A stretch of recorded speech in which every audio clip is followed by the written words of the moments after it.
Good morning, everybody, and welcome to AXA's 2018 Investor Day. A warm welcome to those of you here in the room in London, and welcome to AXA XL's offices here. And a very warm welcome also to those of you on the telephone or on the webcast. It's very pleased to have you here with us as well. Thomas Buberl, our Group CEO, will introduce the agenda for the day in a few moments. Later in the morning, we will have a Q&A session, and we'll be happy to take questions from those of you on the phone or on the webcast. Please follow the instructions you've been given. As always, we'll give preference to the questions coming from those of you here in the room. For your information, we'll be taking a coffee break around 10:30, 10:45. And it's now my pleasure to welcome Thomas on stage. Thank you, Andrew. Good morning to all of you. I'm very pleased to be here with you at the end of a year that has certainly been a very intense year with a lot of changes. I'm here today with my entire management team of AXA, but also the teams of XL and the teams of AXA in Asia. This event today is certainly an event to exchange ideas, to answer your question, but also to show you where we are in the process of achieving Ambition 2020. As I said, this year was very intense, many changes, many transformational changes, but all of these changes have happened with a very clear guidance and with one mission of a long-term vision of the insurance industry. We are dedicated to move from a payer to a partner, which means that we want to go beyond the payment of claims with our customers. We believe that there is a very big opportunity of growth, both in terms of new risks, but also in terms of services around the insurance coverage. In order to get there, an alignment of interest, a further alignment of interest with our customers is important. And the second thing that is important is more touch points with the customers. In June 2016, we have launched our Ambition 2020 with two pillars: focus and transform. Focus is very much around how can we improve the operational delivery of AXA. Transform is about shifting the portfolio and moving from payer to partner. You have seen a lot this year on the shift of the portfolio. The next phase will clearly focus on this shift from payer to partner. Payer to partner means how can we help avoiding claims for our customers? How can we make the claims event the exception of the interaction that we have? And how can we really help our customers to live a better life? This does require a significant cultural change as well at AXA. And as you can imagine, this is a journey that is long. It's a journey that is not easy. And certainly when I think back about the year 2018, many things have happened, but it was also a year full of learnings. Where are we on this journey of focus and transform in the middle of the period between 2016 and 2020? We can clearly say that we have made very significant progress, and I'm very happy with where we are, and thanks to the management committee of AXA, thanks to the 130,000 employees that AXA has, we are today at a stage where we can look back on a good development over those 2 years. On the question around focus, which means how can we enhance the operational delivery, our goal has always been how can we do that in a balanced way? How can we, on the one hand, enhance the growth and at the same time also improve the profits? If you look where we are, we can clearly see, one, that we have made a significant move to the growing preferred segments, health, protection, and commercial lines. These are segments that grow more, but also segments that bring us closer to the customers. If you look at the performance on the health side, plus 7%, on the protection side in the AP, plus 10%, on the commercial lines, plus 2%. Second big topic was the question, how can we improve the operational performance? And I'm very happy to tell you that this improvement of the operational performance is not just one country or one line of business. It's across all geographies. It's across all lines of business. And it is very much a result of the new organization that we have implemented, which is an organization of higher decentralization, a simpler organization where we count on far more people than we did beforehand. All of this has happened on a very strong and solid and robust balance sheet with a very high solvency of 195% and a strong credit rating of AA-. And, which is not on the slide but makes me very proud, we are this year, for the 10th time in a row, the #1 insurance brand in the world. On the transform side, which is very much about shifting the portfolio and moving from payer to partner, we've certainly worked very hard on the shift element. Shifting very much from financial risks towards technical risks. If you look from financial risks, what clearly comes to your mind is the IPO of AXA Equitable Holdings, is the secondary sale a couple of weeks ago, but is also the transformation of the Swiss group life business and the disposal of AXA Life Europe that we announced at the end of half year this year. Towards technical risk, the highlight is clearly the announcement of the XL transaction on the 5th of March, and it's closing on the 12th of December, which gets us closer to the customer, more in the area of growing risks, of sophisticated risks.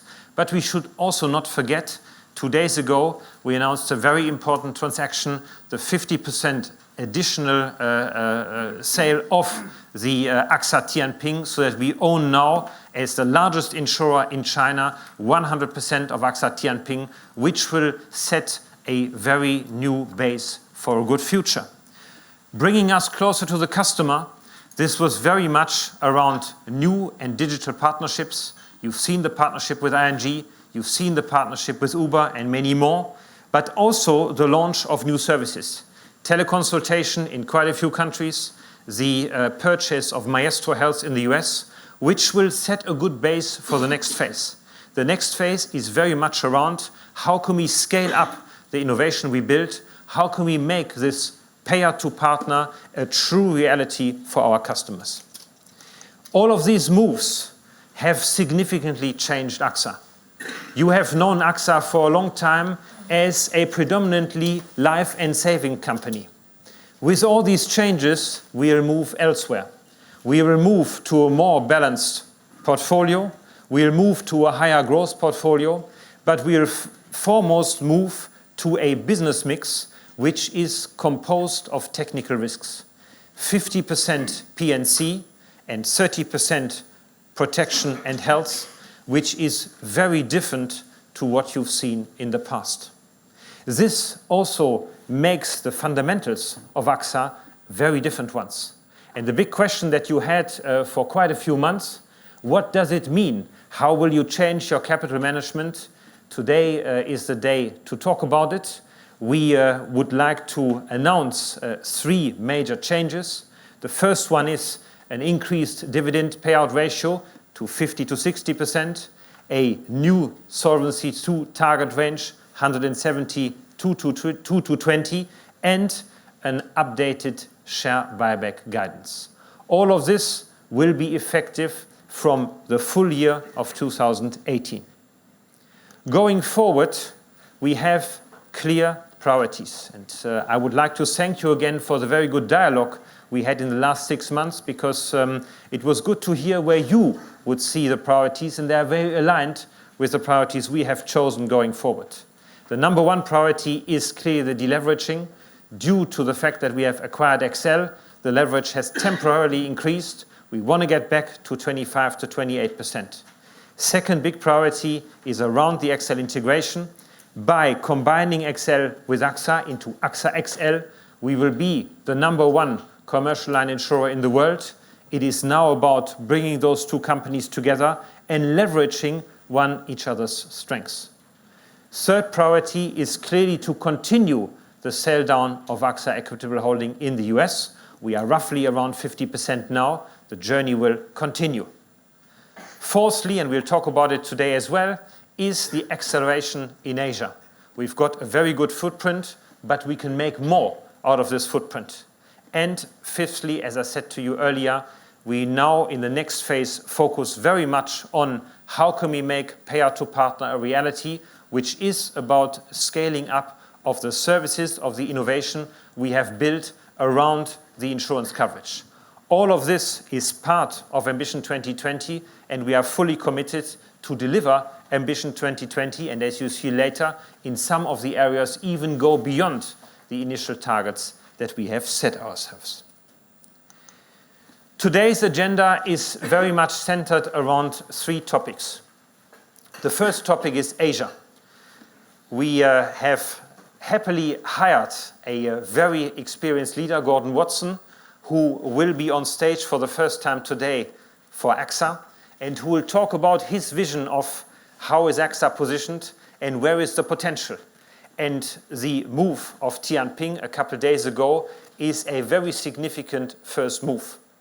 The second topic will be around a topic that you have been dying to know more about, which is AXA XL. I'm very pleased that Greg Hendrick is, for the first time today, on stage to talk about AXA XL and answer later on all the questions that you might have. And Gerald will come with a third topic, which is around capital management, since I indicated that the character of AXA and its business mix has changed. We obviously now are in the position of also evolving further our way we look at capital management, and I'm very pleased that Gerald will be on stage later. Let's start with Asia, and certainly with a lovely picture that is very much linked to Gordon Watson, because Gordon, you know very well, he's a very experienced guy in Asia. He has been working for AIA for a long time, and when he came over to AXA, he said, look, AXA has got an excellent franchise. We need to make more out of it. And one topic was very much around how can we increase the brand awareness, and the fantastic sponsoring with Liverpool FC is the first sign. Gordon, welcome on stage. Thank you, Thomas. Good morning, everyone. Great to be here in London at the AXA XL office. My name is Gordon Watson. I've been with AXA for 11 months now, and I'm really more excited now than I was when I started. When I started with AXA, the reason I joined, great assets in Asia. And of course, as Thomas referenced, an amazing global brand. But to be frank, AXA in Asia has underperformed over the past few years. So for me, that was the opportunity to take it to the next level. And I hope today I can share with you what we've done and what we're doing. So I'd like to talk about Asia itself and the massive protection gap there is in Asia. In Asia, the mortality, not even including morbidity, the mortality protection gap is 50 trillion euros. And that's a real protection gap, because in Asia, there really isn't social security. So our job is to go out, see one customer, one at a time, and identify their own personal protection gap and fill that with insurance. Asia is growing. The last couple of years, 50% of the global growth in the world has come from Asia. And that will continue to grow through 2025. 8% growth is what is predicted. And by 2025, the gross written premium in Asia will be 2 trillion euros. And to put that in context, that's 2/3 more than Europe. So there is room for AXA to really be among the elite insurers in Asia, and that is what we're going to do. A lot of this will be fueled by the growth of the middle class. 90% of the next 1 billion people who will enter the middle class will be based in Asia. That will create 700 million families that will need more insurance. What I would like to do in this slide is show you, as Thomas mentioned, the footprint that we already have in Asia.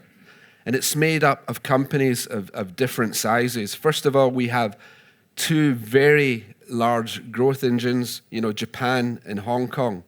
And then we have the high potentials, China, which you saw the news on Monday night and Thomas referred to. We will take 100% control of AXA Tianping, subject to regulatory approval. Although as soon as the deal was signed, we do take control.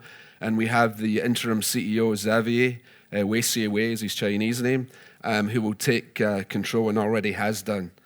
So that's China. High potentials, Southeast Asia. We have very strong positions in these three countries. We have top 5 positions in all 3 of them. And we also have amazing partners. If we look at the partners that we have, they are top 3. All 3 of them are top 3 banks in their country.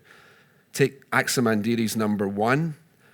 And also, last month in Forbes magazine was voted the 11th most popular company in the world to work for. So that's our spread in Asia and our footprint. And what I'd like to do today is, the story is very simple and clear. Focus on the key priorities. Number 1 would be doubling down in China, particularly obviously with the purchase of AXA Tianping. So that's the largest market, that's half of Asia, and it's also the fastest growing at 11% through 2025. Agency. Agency, I believe, is an area that AXA, we have not invested in the way we should have. We need to grow quality agency distribution, and we need to have an MDRT culture.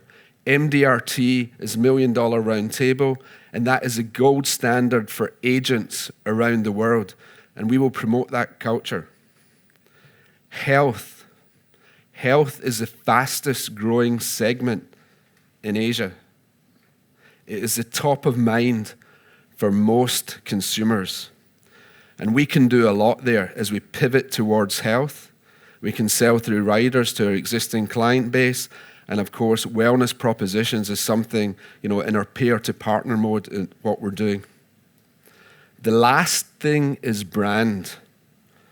Brand in Asia is extremely, extremely important.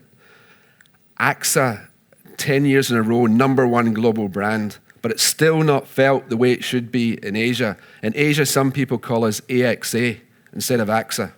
I don't know if that's good or bad, but they call us AXA. We need to really be felt as part of the local fabric in Asia.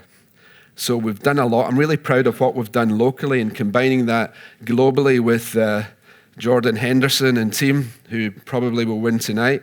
I'm not sure if that's a popular statement, but I do believe that's the case. So these are the key priorities. And I'd like to just go through one by one in a bit more depth. China, the largest, the fastest growing. I'm very excited. Full control of AXA Tianping. And this is the first time that AXA really has full control. So really becoming a business shaper rather than just a strategic investor. So with this, we'll be able to develop a hub of talent and attract the best people. But what we have here is something special. We are the largest foreign P&C insurer. We have 3.5 million customers in China. We can reach through the licenses that we already have almost 80% of the Chinese population. And that 80% accounts for 87.3% of the GDP of China. So basically we can sell to almost everyone in China. And as we know, the middle class is growing. And it's not just in Shanghai and Beijing, it's the second tier and third tier cities where we're very well represented. Now, for me, China, we're doing very well in the volume. We're number 1. It's about value creation in addition to volume. And by having control, we know the auto or the motor insurance market is something where we can really start to segment in a more sophisticated way. We can upgrade our technical expertise. We can do more in claims management. We can do more in operational efficiencies, improve our loss ratios. Health. We can sell health, and we already do sell health through AXA Tianping, but this is something we really want to pivot to. So it's not just China, it's about the move towards health. And if we look at the health market in China health market has grown 39% CAGR over the last 5 years. So that's where the puck is going to, and that's where we're going to. We want to create an innovation hub. We already have one in Shanghai. Just as an example, last year, 100 million Chinese people did a DNA test on themselves to better, improve their health management. So they have a propensity towards health. So those are the kind of things we're doing in AXA Tianping. We have on the life side, we have a relationship with the largest bank in the world, ICBC. We have 27.5%. And the relationship with ICBC is going well. Xavier and myself and Etienne, we put a lot of effort into this. We have new leadership in that organization. We have Chairman Ma, who's obviously the Chairman Ma, and we have the CEO, Wu Xiang, who's an excellent woman. And what we did is we sat down with them and said, listen, where do we want to take this company? We want to align our strategy. And so we've aligned our strategy towards more value creation by more regular premium and less single premium. Of course, we're still going to sell single premium, but value creation is more of what we want to do. Agency within that organization. We have agents. We need to develop agents in a more qualified way. We've started a distribution hub, which I'll talk about in the next slide, to really share best practices. The other area is high net worth in China. And we're fortunate that Chairman Ma actually used to run the private bank for ICBC. So he has a lot of experience in high net worth. And of course, we have the SPDB. We have a great relationship with them, and we'll continue to strengthen and deepen the relationship with them. So in China, you can see we're doubling down and very excited about what we can do moving forward. Agency is the second thing. Agency, we haven't invested the way that I would like to, and this is what we have to change, and this is what we are changing. We need to focus, really attack that middle class with a quality agency force. This will be differentiated with sales tools and technology, of course, but rather than go through all three countries and give you lots of facts, I want to take Philippines as a case study. In the Philippines, we have an excellent CEO there called Rahul Hora. And Rahul Hora, from day one, he gets it. He knows what we have to do. So in the Philippines, at the first half of this year, APE is up 27%. And we are ahead of the market, and we're ahead of our peers by quite a distance. So we're getting it right in the Philippines, and we want to take that model and transfer it. But agency really is about two things. Agency is about the quality of the people that you hire and the quality of the training that you give them. So by doing that, I spoke about MDRT culture, $1 Million Round Table. In the Philippines, we've increased year to date the number of MDRT qualified agents by 73%. We've also increased the number of active agents by 30%. But I always caution Rahul, we can't grow too fast because we can't sacrifice the quality. The quality and the value creation is of paramount importance. But we do need to make them active. And if we look at this ratio here, 50% of agents that sell at least one policy a month, That is world class. That in an emerging market, to have over 50% of your agents producing is the highest or one of the highest in the market. But quality, and one of the proof points for me is the number of financial plans that we have issued this year compared to last year. Threefold. We've issued 3 times the number of financial plans. For me, that shows quality. We're selling the right way. And that really goes into the digital transformation and the quality of the sales tools that we have. So we want to take what we're doing in the Philippines, and Rahul is executive sponsor of the distribution hub, and we've hired Stephen Appleyard, who used to be a CEO for some major companies in Thailand and Indonesia, to run that distribution hub and exchange best practices. So in MDRT, first of all, we got all the potential MDRT qualifiers, 1,200. We took them to Macau. We invited some of my MC colleagues who are here to join that experience and really motivate them. The president of MDRT attended that, and we're on course in those countries to really dramatically increase the number of MDRTs. So we will take this model and we will take it to Thailand, which is already large with 15,000 agents, and we will deploy that there. Indonesia is more nascent, so we can start and really develop in that mode MDRT culture. We also have new CEOs in Indonesia and Thailand.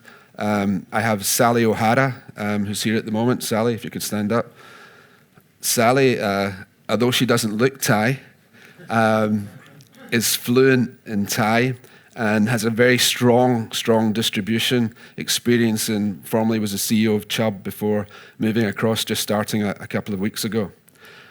So agency and distribution transformation is important for us. The third is what people are talking about. It's a pivot towards health and well-being.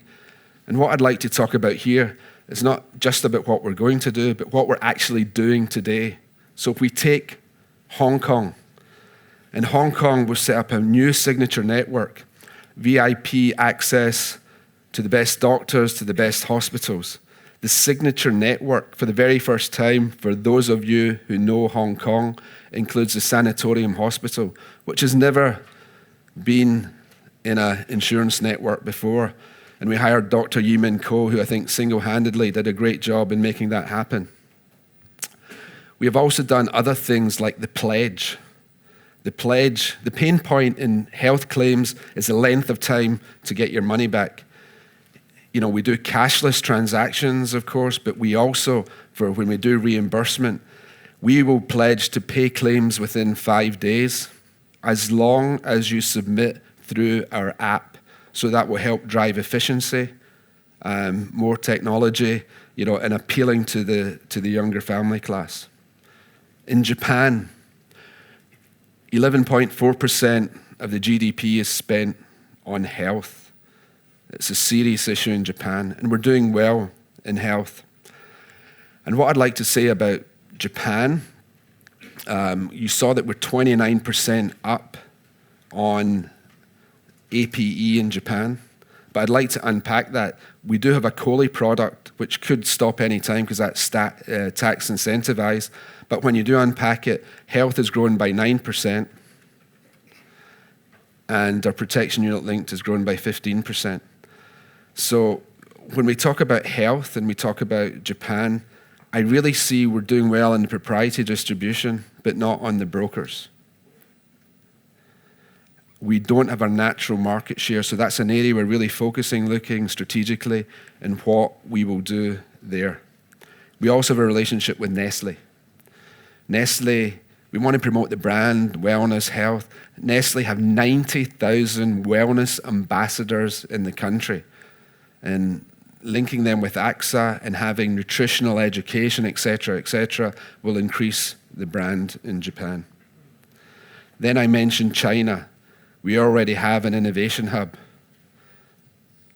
We will hire, starting tomorrow actually, Dr. Shadin Marzouk. She's a neurosurgeon She's from Cardinal Health. She's worked in China. She's an MBA, and she will head up health for Asia. So we're starting to really invest, and walk the talk. And the last point I'd like to make in health is the great partners that we already have. If we take Mandiri, we've already penetrated 17% of their addressable client base. But most of that is savings products. If we can start selling riders, selling health standalone, etc., in addition to increasing that penetration rate, cross-sell, upsell, we'll also do that. In Thailand, we have 11% penetration. So that will be a major focus to maximize the partners that we have. So this is what we're doing in health. The next area, and last area I said I was going to focus on, was the brand. Brand in Asia is extremely, extremely important. I'm very proud of what we've achieved in the last year. If we look at where we were last year, we just get the results in a couple of weeks ago of the share of voice and the Net Promoter Score that we did. So this time last year, we were number 5 in Hong Kong in share of voice. 2 weeks ago, we've now gone up to number 2. And I think that's due to things like the Pledge, the Signature Network, also Typhoon Mangkhut. We sent out 600,000 SMSs to clients who'd be potentially affected by this on what to do for the typhoon. And of course, set up a task force to address their claims to be paid quickly, etc., etc. So I'm very happy that we've now moved up to number 2. Net Promoter Score, we've moved up 15 points in the last year. Bain do this, and if you ask Bain, 15 points is hugely significant in terms of the move. So in terms of customer, I think we're moving in the right direction, but a lot to do. We want our brand to be alive, high energy, wellness, health related to that. So you see a couple of pictures here of the NBA. I mentioned Rahul in the Philippines. Rahul signed a 3-year deal, exclusive deal with the NBA. So when NBA players visit Philippines, then we have exclusive use. We can talk with them. They can represent, we send lots of tweets out with AXA logos, etc., etc. Steph Curry, who some of you may know is very famous. He was there recently, and we get a lot of publicity. But for some reason, I don't understand. The Philippines actually prefer basketball to football or soccer. And as Thomas alluded to, my friend here, Jordan and Firmino, Liverpool are one of 2 teams in Asia that are way above any others. The other is not Glasgow Rangers, unfortunately, but it should be. So even though I'm not a Liverpool fan, I do love Liverpool. And Liverpool have 402 million active followers in Asia. And even the first game, that we sponsored, when we had the signs around the perimeter, it said AXA, number 1 brand, 10 years in a row. It said it in Thai. Only Sally could read that, maybe. It said it in Bahasa. It said it in Chinese. So it really felt, closer to Asia. And 700 million people around the world viewed that Man City game. And the last point in Liverpool is we sponsor the men and women's teams. In China, I don't think have ever qualified for the World Cup yet. However, the women's team in China actually were runners-up in the World Cup. So it's not just diversity, it's real. This is very important in China, so we sponsor both teams, and we're very happy to do that. And Liverpool have been fantastic so far in our dealings with them. But none of this, and this is probably the most important slide, can happen without the people. And for me, I think that's the biggest progress, or the largest step forward that we've made, blending new people with the talent of AXA, guys like Xavier, Raul Hora, who I've mentioned, but bringing in new people. People with Asian long-term experience. People with a proven track record of delivery. We've brought these people in. I've already mentioned Sally. We have a couple of others here today. If I could ask Howard, if Howard could stand up. Howard is a bit of an icon in Asia for distribution. Howard ran AIA's agency in Hong Kong. He's worked for Ping An. He's worked for Manulife in China. He's done many things. We're very happy that Howard is now with AXA, and he's just started doing a great job, and there's a lot of buzz about the place. Thank you, Howard. We also, I should introduce Xavier. I don't think you stood up. Seishi. Xavier, as I say, is one of the most dynamic leaders I've worked with. And Lyndon. Lyndon was he ran MetLife, particularly in the finance and strategy side throughout Asia. He's worked with AIG before, and Lyndon will be working very close with me in the strategy and finance side. So these are the the four people we have here today.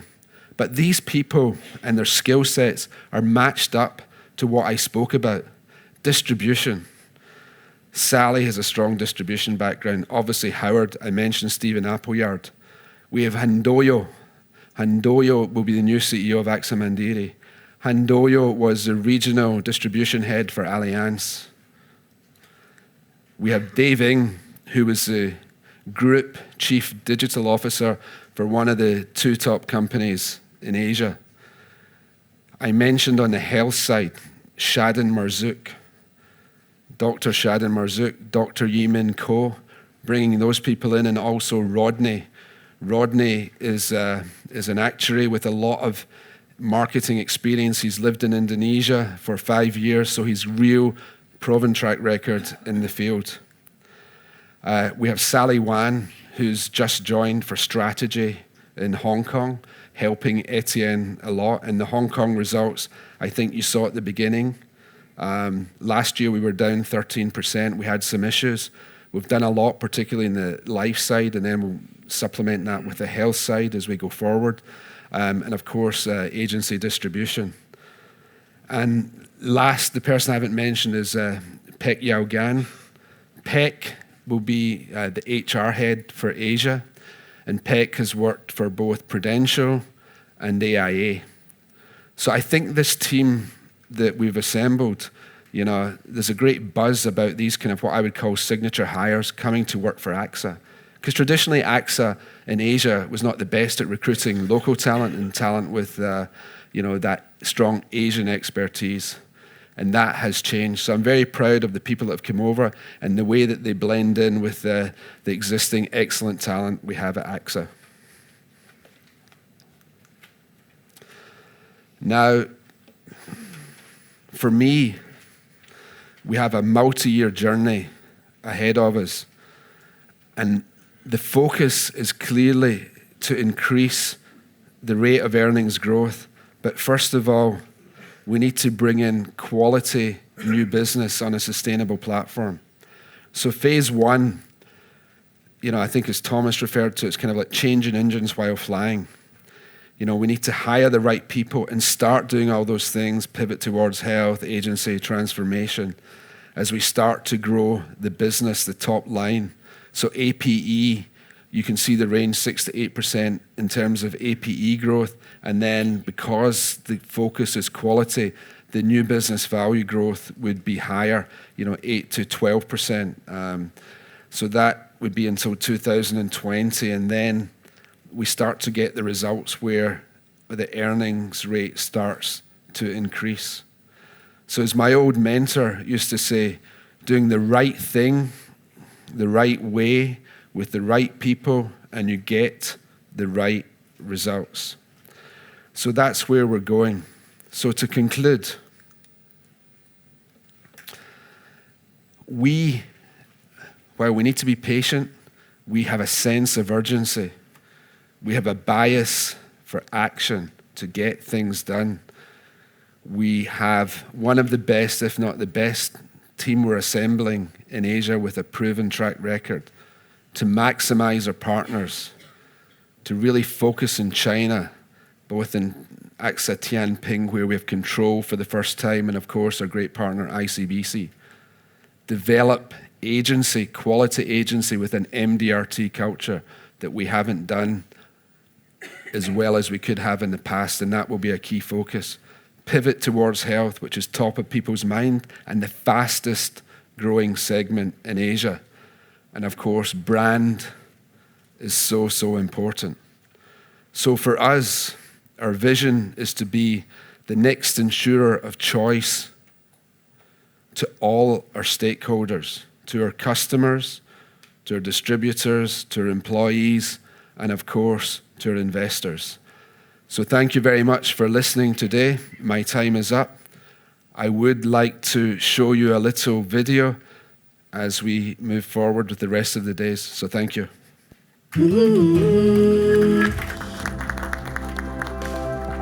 To all innovators, creators, to all of you who dream of a new world, a better world,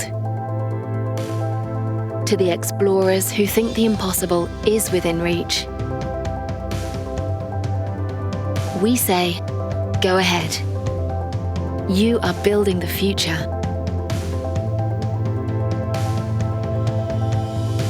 Because the world is transforming at an unprecedented pace. You change, so we evolve with you. We combine XL's unique expertise in specialty lines and reinsurance with AXA's extensive distribution networks and financial strength, so you can thrive with confidence. We give you the power to grasp and face even the most complex risks. And when adversity strikes, we are by your side, wherever you are.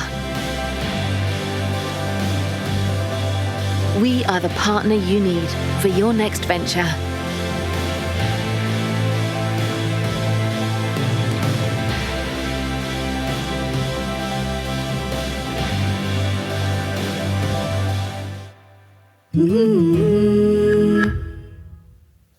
Thank you very much, Gordon. Clear strategy, a lot of energy and dedication, and certainly a great team of local talent.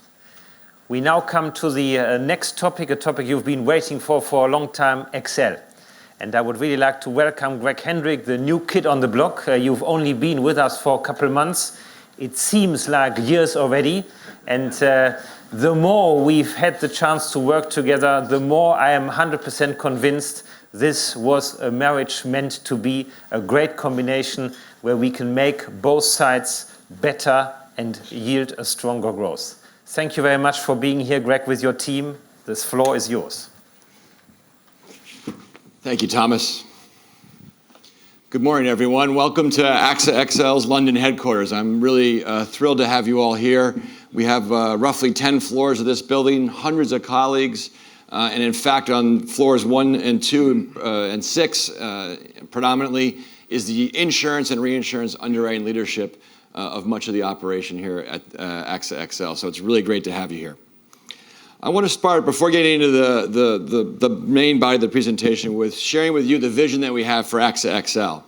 And this is taking what we did at XL and blending it with what we have experienced with our AXA colleagues over the last few months of integration, and then after the close, a much more rapid pace of work of bringing these two firms together. At XL, we used to say we wanted to be the most admired insurer, right? As I met Thomas and the rest of the management committee and other colleagues at AXA, the phrase payer to partner really resonated with me. You know, when you look into it, particularly on the insurance side of AXA XL, we quite often provide services that help our clients manage their risk better. On our property policy, we provide engineering, either through GAPS, the legacy XL firm, or Matrix, the legacy AXA firm. On our cyber, on our product recall, on our crisis management, on a number of other products, we embed within the policy service that is pre-loss to help prevent risk and post-loss to help them address the adversity that comes with those unfortunate events. So we feel very strongly that being the most admired partner resonates well with the AXA XL team and with our clients and our brokers. And we want to do it with superior customer service. We've talked about the AXA brand, AXA's dedication to customer service. At XL, we have the same thing. We've won a number of awards, some of which I'll touch on in a little while. We are recognized globally for great service, and it fits well with that first AXA value of customer first. So we want to be the most admired partner. We want to do it with superior client service, and we want to have the most innovative solutions for the most complex risks that our clients face. To me, the whole hallmark of why people came to XL and why they will come to AXA XL is what I call the halo effect. When you work with your client and your broker and you address their most difficult risk, there's a halo effect around the rest of the firm. You get more of the business from that client and broker. The client thinks of you more often, whether they have a complex risk or a more simple risk. And we have been focused on this relentlessly.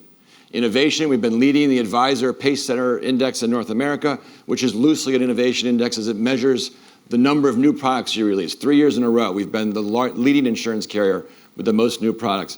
It's a symbol of the dedication that we have to innovation. And the most complex risks, we've done that over and over again, whether it's entering the cyber market, whether it's new energy, we do this on a regular basis. So that's our vision. The most admired partner, known for great client service, and the innovative solutions to the most complex risks that our clients face. What are we focused on as a team? First, we're going to finish this integration work and really unify and bring to life AXA XL. That's one of the core goals over the next few months. The work is well in hand, and I'll touch on some of an update on some of the synergies near the end. We want to continue to relentlessly improve our portfolio. How do we perform better? How do we do that in what has been a difficult market, although what I think now will transition into a more favorable market? And we want to grow profitably. It's profitable growth. It's not growth for growth's sake. It's to grow our profitable segments of our book. We want to continue to manage the volatility, particularly around natural catastrophes. And we believe when we pull those things together and execute on all of them, we'll deliver the returns that our shareholders deserve.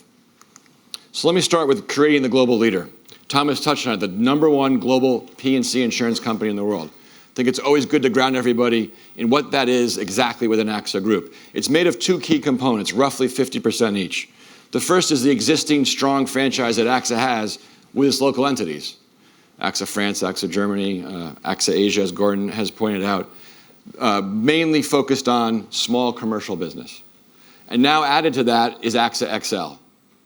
And just for a refresher to make sure we're all saying the same thing, AXA XL is the combination of the old XL Group, insurance and reinsurance focused on property and casualty, with AXA Corporate Solutions, right? AXA's existing large corporate insurer, with AXA Art and Lifestyle, which combined with our fine art and specie offering at XL to form AXA XL Art, will be the leading art and high net worth underwriter in the world, and AXA Matrix, AXA's engineering capabilities combined with GAPS, which is our engineering capabilities at XL.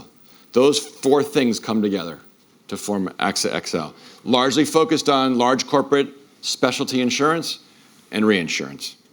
We have a great brand. Thomas reminded us in the 10th year in a row at AXA, we've gotten great recognition as XL, and now as AXA XL, we intend to play that forward.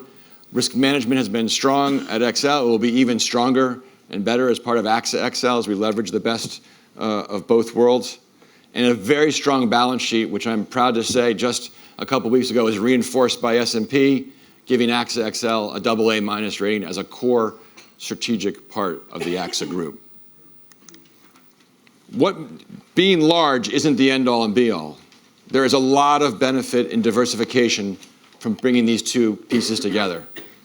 You can start with geographic. XL brings to the AXA Group the US and London presence that you're sitting in today. And that's combined with AXA's strong presence in Europe, particularly. So we have great geographic diversification. We have size of customer diversification as well. AXA mainly focused on small commercial. XL, as I've said, more focused on the large corporate. So we can now entertain any client from small, of the smallest commercial, to the largest global clients, including global insurance companies in our reinsurance segment. And we have a full product suite. XL brings particularly strength in specialty and professional products. that AXA has not, in the round, not written very much of. Likewise, AXA has capabilities that XL's never had, employee benefits, motor fleet, and others. So we can now sit down with that large range of customers anywhere in the world and talk about any kind of P&C risk they have and do it from strength and credibility. And in terms of the brand, I'm pleased to say XL, and I'm going forward, it'll be AXA XL, but XL has won the J.D. Power in North America, the highest customer satisfaction for large corporate insurers for the last 2 years. The third year is coming out. I'm only led to believe that so far, the early indications from the survey look good on our prospects for leading that table again for a third year in a row. Let me go a little deeper now. What is AXA XL? We operate in 3 core segments.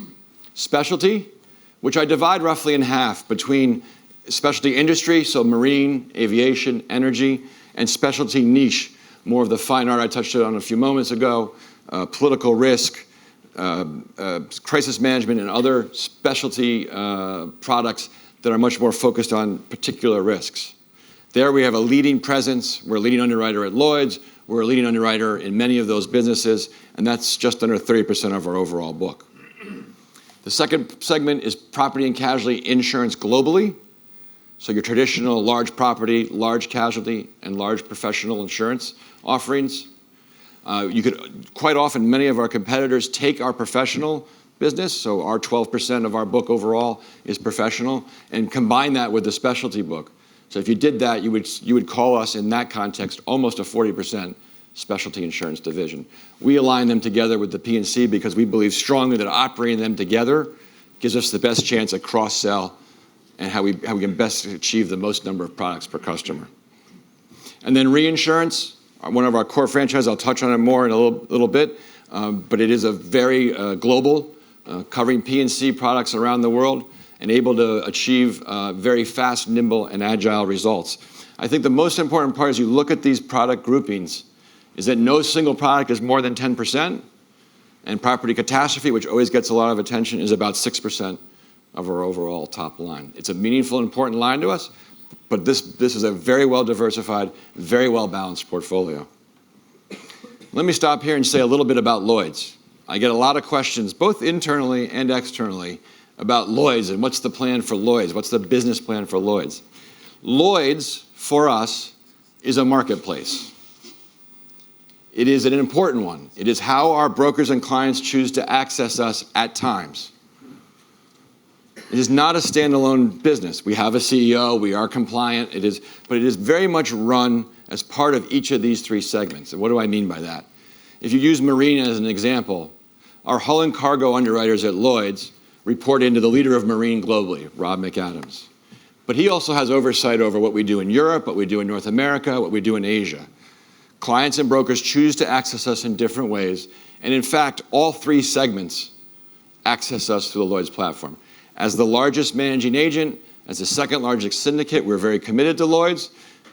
It continues to be a very strong platform for us. We're working closely with Lloyd's to try and improve the efficiency of the market overall, to continue to be part of the performance directive that's been much in the headlines lately. But it is not a standalone business. It is a platform that we use to allow brokers and clients to access us. Of course, that's all great to have great distribution, diversification, have a broad set of products, but you need talent, right? And I'll talk a little bit about the leadership and a little bit about the talent more broadly. I'm fortunate today to have in the room with us, I'll ask them to stand up, Neil Robertson. Neil's got over 30 years of experience. I've known Neil since XL acquired the Brock Bait Syndicate in the late 90s, and Neil leads our specialty insurance business, a long veteran of the Lloyd's and specialty market. Jason Harris, who leads our global P&C insurance, over 20 years of experience. We recruited Jason to join us in 2012, has been leading our international P&C business, and now the global P&C business. Charles Cooper, again, over 20 years of experience. I've worked with Charles for over a decade. He leads our global P&C reinsurance business. And Steve Robb, who is our CFO of the division. Steve has over 20 years of experience, and I've been fortunate to work with Steve as well over the last decade. It's a very strong and experienced leadership team. In fact, the people, they're probably always reluctant when I add it all up, but the people on that page have over 250 years of experience in the industry. Right? Make no mistake, this is a very, very strong team. And it's not just about, yes, there are a few former XL faces there. We also have AXA members as well. We're looking forward to building on a strong risk management from XL into AXA XL by Noel Richardson, who will be is our Chief Risk Officer. And we believe that we blend the best of both worlds, we'll get an even stronger risk management profile. And Matthew Kaye, who is leaving a business-facing role to start, is now our Chief Operating Officer, will bring a great business, customer, broker focus to how we get more efficient in our operations. But it isn't just about, as important as these leaders are, we believe strongly in the servant leadership model, and that we are here not to lead from a top-down command and control, but that we are here to empower our underwriters, our claims professionals, our actuaries. And there's over 9,800 colleagues and over 1,700 underwriters in the AXA XL division. So I know occasionally from time to time you'll see a headline, so-and-so has decided to move on. I want you to rest assured that it is a very, very broad base of underwriting talent that we have, and is very, very deep and rich at AXA XL. And in fact, just as a data point to share before we move on, our attrition rate, so the percentage of people leaving for the year-to-date 2018 is lower than what it was year-to-date 2017. Our colleagues are very much invested and eager and excited about the success that we'll be able to achieve as AXA XL. So what are we going to do with all that talent, that great leadership, with all those gray hairs? Right? We're going to do what we've always been doing, which is optimizing our portfolio and continually improving our performance. We do it with underwriting actions, we do it with pricing, we do it with analytics, and we do it with portfolio mix. We call this the grind. The grind may not be sometimes in English the most exciting word, but we are very passionate about it. The grind means you have dedication, you have plans, you execute them, and you're determined to grind your way to an ever better and improving performing portfolio. What do we do specifically? Underwriting actions. Every year through our planning process, hundreds of actions identified, tracked, and only given credit for in our loss ratios once they've been executed. Could be tiering around industry, around geography, could be around distribution in geography, could be around distribution sourced from broker, could be client size, any of the normal things you would expect an insurance management team to do. Over the last 3 years, we've identified and executed on $125 million of underwriting profit improvement that I believe passionately has helped us fight what has been a soft market in many of our lines of business. Pricing. 18 has been a good year for pricing. On the insurance side, we've gone from 3.5% in the first quarter to 4% in the second quarter to 4.5% rate increase across our entire portfolio in the third quarter, balancing out to roughly a 4% for the year, which happens coincidentally to match the 4% that we're also getting in reinsurance. That rate of increase, when measured against industry benchmarks like Willis Towers Watson's CLIPS or CIAB, is 2 points better than what the industry is getting on the same size large commercial risk. We think validating the competitive advantage that we have as AXA XL. And I'll come on to it in a little bit, and we think this is only going to improve, particularly in short tail lines, as we come out of 18 and into 19. Analytics. You've read a lot about predictive modeling, a lot of different players in the market attempting to make it work. We believe we struck upon the right model, which is about a $10 million a year investment in our strategic analytics team, combined with our day-to-day actuaries and our pricing analytics, combined with our underwriting teams. That model of belief and buy-in from those combined groups makes it very effective. We've gotten to over $2 billion of our premium has some kind of predictive pricing or predictive risk selection model applied to it. And then the last, and usually the most important, is optimizing our mix. We need to grow profitably. There is always opportunity in the insurance and reinsurance market to find pockets of opportunity to grow. We also then, if we aren't making our return, we need to find sources of capital that will take that return that may be lower than our threshold, particularly lately alternative capital around our catastrophe exposures, but it could be other reinsurers as well. And if we can't make either of those two work, if we can't find enough to grow profitably, if we can't find enough partners to move the risk to, then we need to shrink the book. And over the last 3 years in our insurance segment, we've reduced over $300 million of gross written premium that has not been meeting our return hurdle and that we couldn't find a partner with to try and move that risk onto. I want to spend a little more time on growing profitably because I think it helps to share some of the successes we've had embedded within our business that sometimes get lost in the overall noise of the industry results. 3 for the insurance side, and then a comment on the reinsurance segment. In insurance, construction in North America, when we started in 2011, we had about $40 million of premium, not really a factor at all. We hired Gary Kaplan, and he built a team over the last few years that has taken that $40 million book, and it's now a $650 million annual gross written premium portfolio, producing a combined ratio of 85% or better.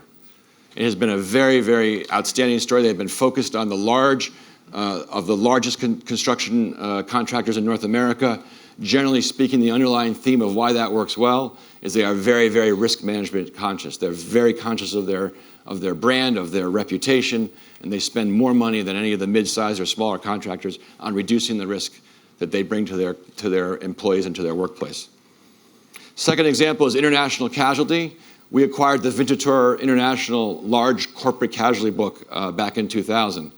And in that, the focus had been mainly on the very large global corporates.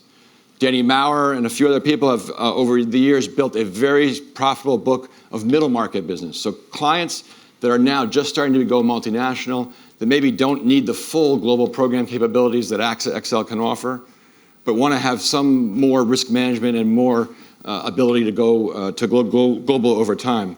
We've grown that book about 11% per year and at less than a 90% combined ratio. And the third and final example in the insurance segment is around that use that I touched upon earlier, the importance of predictive modeling. In our design professional book, which is our architects and engineers book, a book we've had a long time, it bought the design professional insurance company back in the late 90s. It's been one that for a while, from 2008 to 2013, was shrinking about 4% a year and was struggling on profitability. Alex Blanco and his team, as the leader on the underwriting side, partnered with Kim Holmes and her team of strategic analytics and partnered with our pricing actuaries and our claims professionals to build a predictive model. Not just to have it be built and stored in a room somewhere that corporate runs once in a while, but to be built and used actively to manage the portfolio. And Alex and his team has turned a -4% or a 4% shrinkage rate, if you like, a -4% growth rate into a 6% growth rate with a 4-point improvement in the loss ratio. And it's gone from being one of the books that we were struggling with to one of the leading portfolios that we underwrite in terms of profitability and return. And then if I shift to reinsurance, we believe reinsurance for us is in the sweet spot. And what do I mean by the sweet spot? We believe that we don't need to be the largest player. That in fact, if you are the largest player in reinsurance, because of the limited number of transactions relative to an insurance portfolio, you're very, very difficult to outperform the market index. But you need to be large enough to be credible, to be able to be viewed as a market leader. Can you entertain any risk around the world? Can you entertain any line of property and casualty? And we can. And so we believe we positioned ourselves in a growth story when we brought XL and Catlin together in 2015. The reinsurance portfolio was under $4 billion. It's now $4.7 billion in 2017. And we have demonstrated on the right here with the performance from the last 5 years of combined ratio as reported. So CATs are in there, PYD, this is just pure reported results.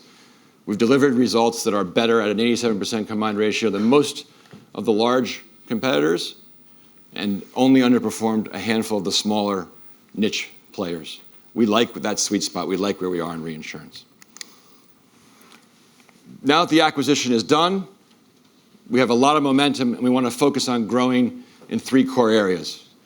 Things that we were already started at XL that will continue at AXA XL, things that will leverage the scale that AXA XL gets together, and then cross-sell across the AXA group. In growth, in insurance in the United States, we're about 3% of the large corporate and specialty marketplace, whereas globally we're about a 4% market share. We have been growing North America faster than anywhere else in the operation, and we will continue that and accelerate that as part of the AXA group.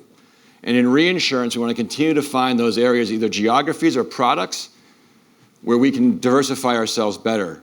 The team's built a little books around things like exposure to U.S. homeowners, not necessarily cat-driven all the time, which gets us great diversification because at AXA Group, we don't have that exposure anywhere else in the institution. And one of the ones that I think will yield great returns as part of AXA Group going forward is working deeply on closing the gap between insured loss and economic loss. We just had Hurricane Michael in the US, as you all know. Again, we'll see in one of the most insured marketplaces in the world, only 50% of the loss in round numbers will probably end up being insured of the total economic impact. And as you go away and move into areas like in Gordon's world in Asia, that can drop to single digits and sometimes even less than 1%. We're very passionate about closing that gap. And we think when we leverage the capabilities that AXA has around AXA Parametrics or AXA Microinsurance, combined with our reinsurance team, we can really do some great work here. We want to focus and enhance the scale that we have. Both AXA and XL have had leading capabilities in global programs, but we also have a large book of follow business where we're not the lead market.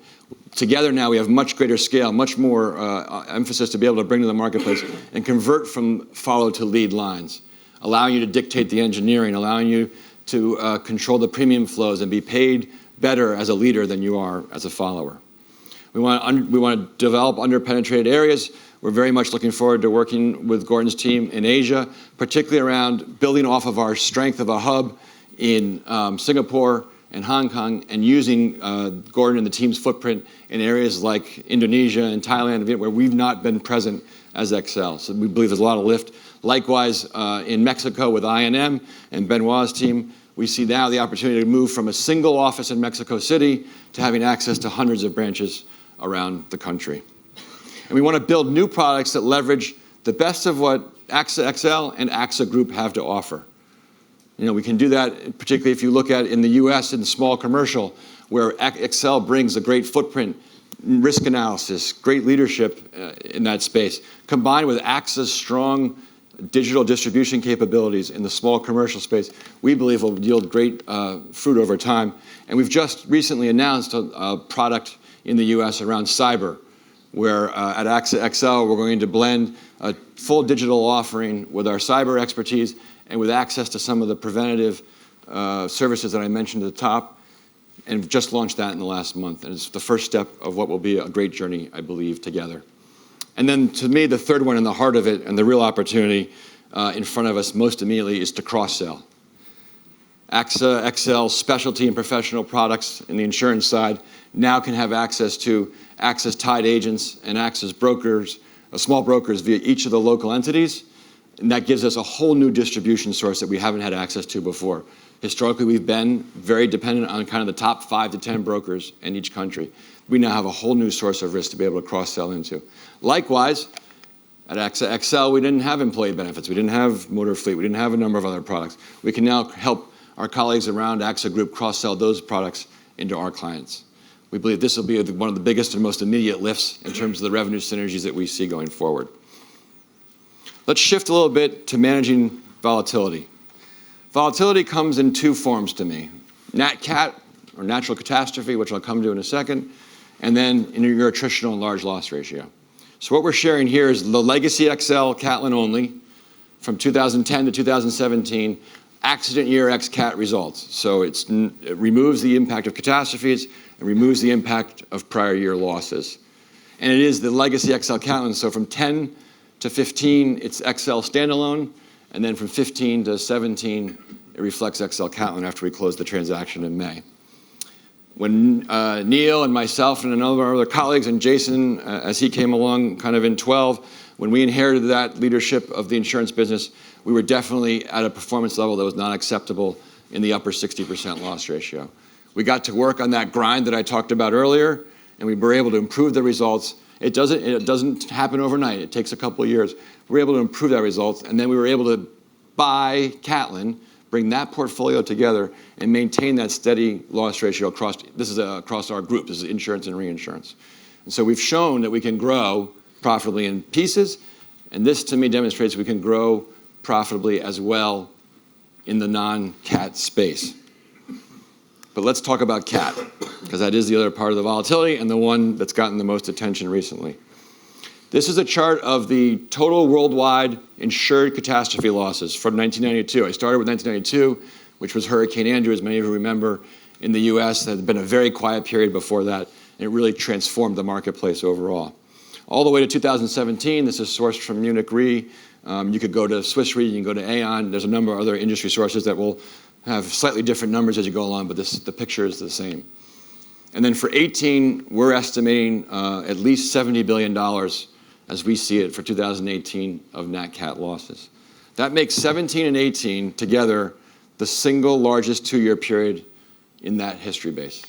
It'll be over $200 billion of insured catastrophe losses. And if you think about it, it's really only in the last 14 months, right? Because the meat of the activity started kind of in August of 17. It has been a very active period, right? And so we would point out, though, that as you look back over time, there are periods, it doesn't always happen like 17 and 18.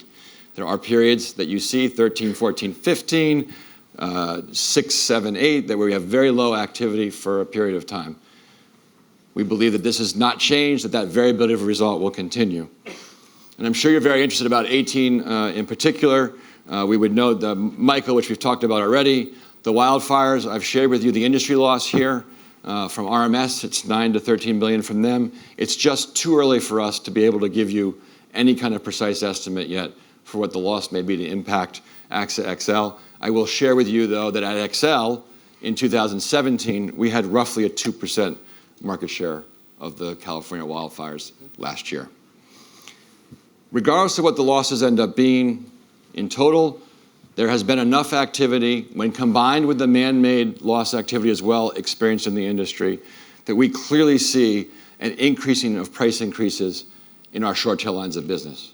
Property insurance, marine, aerospace, and a number of other lines are seeing an acceleration. And I believe there will be a little bit more to come as we kind of sort out who wants to play forward. Does alternative capital, which I believe in passionately for the long haul, in the near term, do they want to reset the price a little bit? And do they want to try and make a little more return after 2 difficult years that they've experienced as well? But I do believe, regardless of the outcome of that conversation, that we will continue to get rate going forward. And we've been not just planning to go back to the better years. That's not a strategy. Hope is not a strategy. We've been reducing our exposures over time. We started this as XL at the end of 17 when we realized the reaction in 18 wasn't going to be as strong to generate rate and more profit. And we started reducing our exposures, and then we accelerated that activity as part of AXA Group. So that for the XL portfolio, our 200-year tail loss is down about 25 to 40%. Our 20-year loss down about 15 to 20%. And we'll continue to do that in 2019. I don't have a precise prediction for you because to me and to the team, to my colleagues at AXA Group, we're very much driven by the fact, what will the profit opportunity be, which will dictate exactly precisely how much risk we decide to take in 19. Whatever we decide, though, we continue to remain very committed to using alternative capital. We have $1.5 billion of cat bonds. We have nearing $1 billion of collateralized reinsurance. And as you will have seen just a few weeks ago, we bought in the remainder of New Ocean, our ILS manager, which will now be aligned with us and be focused solely on how do we distribute AXA XL risk today, and over time, AXA Group risk as well to the ILS community directly from us to the investors.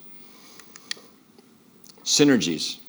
I'm very happy to report that we're going to increase our synergies from $400 million to $500 million.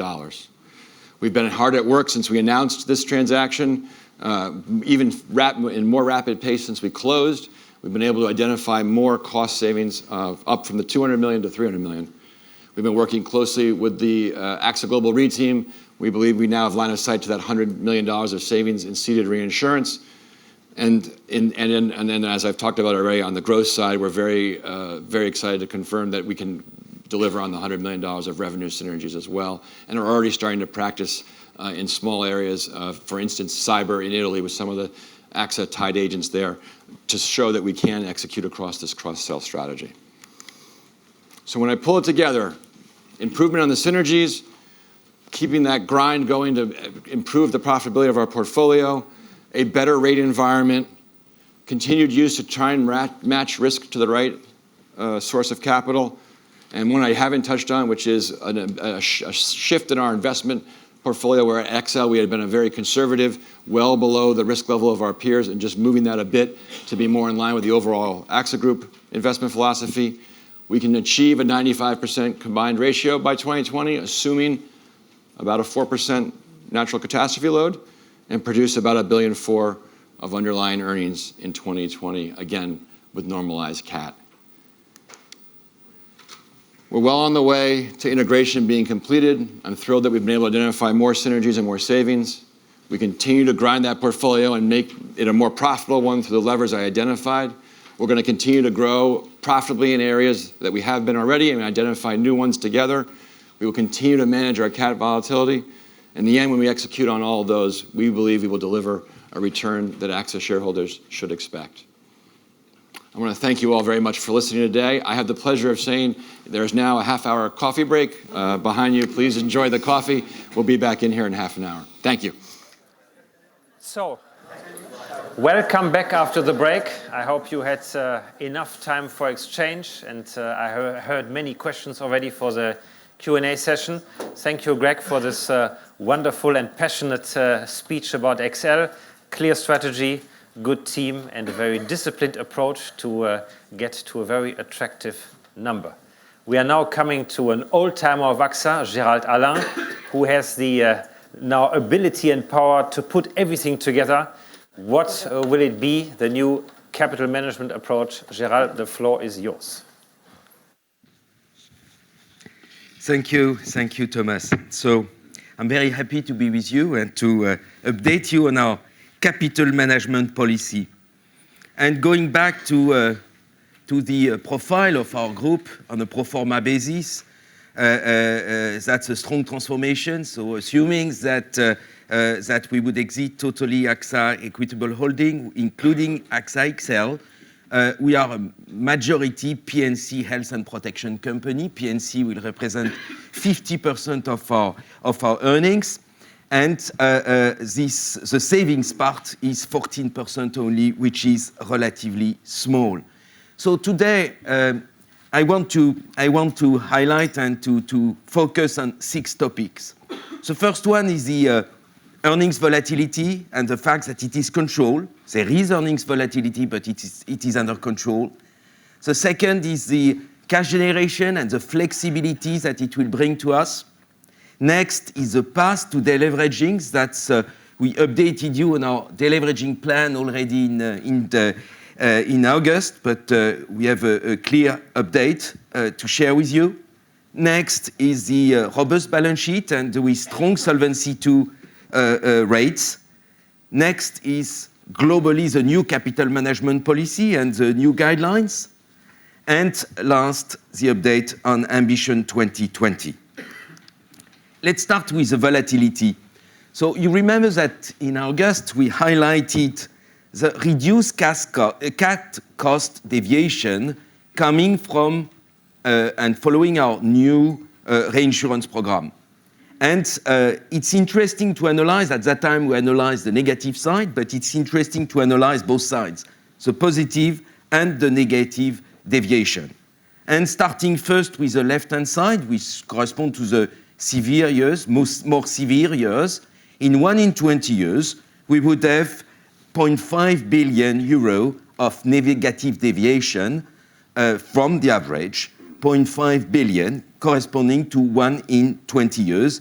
That's exactly the same figures as the one we shared with you at the beginning of August. This highlights all this framework, highlights the fact that we have strong benefits from our geographical diversification.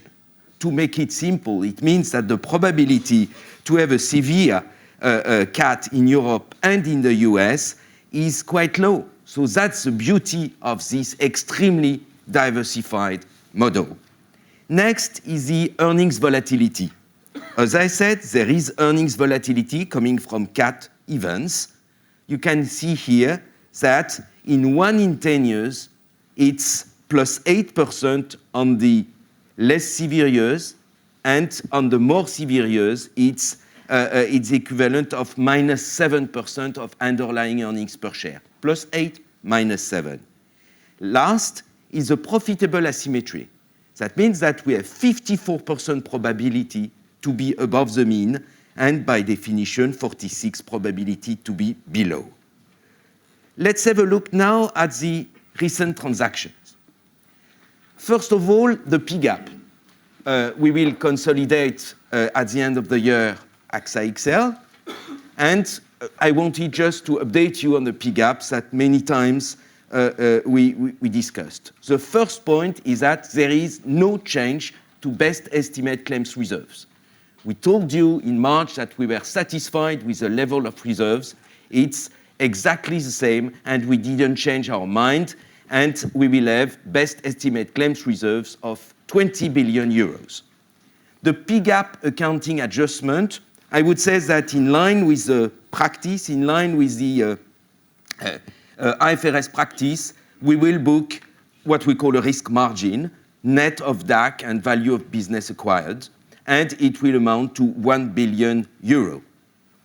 As a matter of principle, it's exactly the same as in Solvency II. We call it in Solvency II market value margin, but it's exactly the same concept. And you cannot expect any release in the short term of this 1 billion. And next, goodwill, that will amount to 7 billion euros. That's for the P-gap. Now, moving to AXA Tianping, as explained by Gordon and as presented by Gordon, we published it on Monday evening this week, and it's important because we are very proud to say that AXA will be the only foreign insurer to have a 100% control of a top 20 P&C insurance company in China. So we will be as well the first foreign P&C insurer in China. So the cash consideration is 580 million euros, and subject to regulatory approval, we should finance part of it through a capital reduction from AXA Tianping of 190 million euros. Let's update you on the recent AXA Equitable Holding sell down. As explained by Thomas, it was 2 weeks ago, on November 20th. We sold 11%, a participation of 11% in AXA Equitable Holding. It was sold for 1 billion euro. It was corresponding to 60 million shares at $20.25. Normally we should benefit from 0.2 billion corresponding to the exercise of the green shoe, and we benefited from 0.5 billion, i.e. 30 million shares, from AXA Equitable Holding, 30 million shares buyback. In the end, from an economic perspective, we will own 50% of AXA Equitable Holding after all this transaction. In May, first the IPO, and in November, these additional disposals. We have 50% left. For the future, we confirm, as we said already, and we announced it, as you know, in March, that it's our intention to fully dispose AXA Equitable Holding over time, so to sell the 50% that we still own in AXA Equitable Holding. But for sure, the pace will depend on many factors, among which the share price, the environment, and the market liquidity. Today, and taking today's stock price, the remaining 50% correspond to 5 billion euro. Let's move to 2019-2020 cash flows. So, AXA, before, and this is before, it's important, before AXA Equitable Holding further sell downs, will accumulate 12 billion euros of cash in 2019 and 2020, mainly to fund dividend and deleveraging. So starting first with cash remittance, roughly speaking, we could say around 5 billion euros per year. So on 2 years, 19 and 20, it's 10 billion.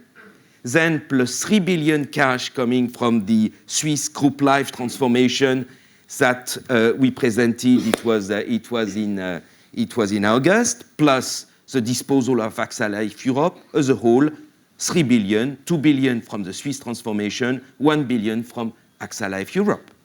Holding cost, minus 2 billion. Then we have the sell down that we achieved, that we did 2 weeks ago. It's plus 2 billion. As a whole is 12. So again, this 12 billion, it's cash available, cumulated cash available to fund dividend and deleveraging, but it's before AXA Equitable Holding further sell down. So let's move now to our gearing ratio. And starting first with 2018. And you can see that, as you can see in light blue, at the end of June 2018, we had a debt gearing of 29%, and we expect for full year 18, at the end of 18, to be at 32%. Let me go through the different blocks and elements because it's not quite obvious. As far as the debt is concerned, the numerator, it means that we will we will increase the debt level by 4 billion, corresponding to the debt consolidated from XL, because we consolidate XL for the first time in 2018. But we will have a minus 2 billion corresponding to the debt that we will have repaid in the second half of 18. And I mentioned already, I could say already, notified to bondholders. As a whole, minus 2 billion, and maybe you noticed that we announced yesterday 0.8 billion more coming from XL. Then, on the shareholders' equity, there will be minus 1 billion, that will be the impact of the AXA Equitable sell downs that we did in November, minus 1 billion. Then we have minus 3 billion, which is the goodwill impairment group share. And we decided that it was better to impair the totality of the goodwill of AXA, corresponding to AXA Equitable Holding, so long, and as a consequence, it will flow through the net income for 2018, and as a consequence, the value of the shares of AXA Equitable Holdings, the book value, will be between $21 and $22. Next, minus 1 billion, which will be the net impact on minorities, plus 1 coming from the plus 2 coming from the increase of the minorities following the disposal that we did, and again we will impair the goodwill of the minorities for 3 billion. It's the same amount. It's quite logical because we are at 50%. So as a whole, again, we move from 29 to 32%. I should mention as well that 2 points. First, it confirms that there was no need to issue 1 more billion of sub-debt. We limited ourselves, you remember, to 2 billion. And second, we should take into consideration the fact that I'm expecting at the end of 18 to have 1.5 billion of cash, corresponding, roughly speaking, to 1.5 percentage point of gearing ratio. So assuming that we would have used this available cash, mostly coming from the disposal in November, just in order to reduce our debt, we wouldn't have been close to 30%. Let's focus now on our deleveraging plan. So here, what you can see is the illustration, which is based on a full AXA Equitable Holding disposal by 2020. So the debt gearing should come starting from 32% at the end of 18. That's the figures that I just commented. We would move to 28% in 19, 25% in 2020. We could, you have on the right the moving part, starting again with the debt, meaning that the debt, the numerator, will drop by 7 billion, 3 billion corresponding to the net debt that will be repaid, and minus 4 billion coming from the removal of AXA Equitable Holding, so long as we would sell in this scenario 100% of AXA Equitable Holding, we would deconsolidate AXA Equitable Holding, meaning that the debt would disappear. On the shareholders' equity, the denominator, we would lose 5 billion of minorities. That's exactly for the same reason. It's coming from the fact that we will deconsolidate, in such a case, AXA Equitable Holding. And we would have 6 billion of return earnings, roughly 3 billion per year of return earnings during 19 and 20. As a whole, we will have 14 billion of generated cash. Let me go through a bit more detail. The 14 billion correspond to what? It corresponds to the 12 billion that I just commented on the previous slide, plus 5 billion of sell down, because we assume here that we would do a full sell down, minus 3 billion of debt. As a whole, 14 billion. And it means that we will have 14 billion of generated cash that will remain after deleveraging, assuming in such a case we would be at 25%, to finance what? It would be available for dividends, for cash buffer, M&A, and share buyback.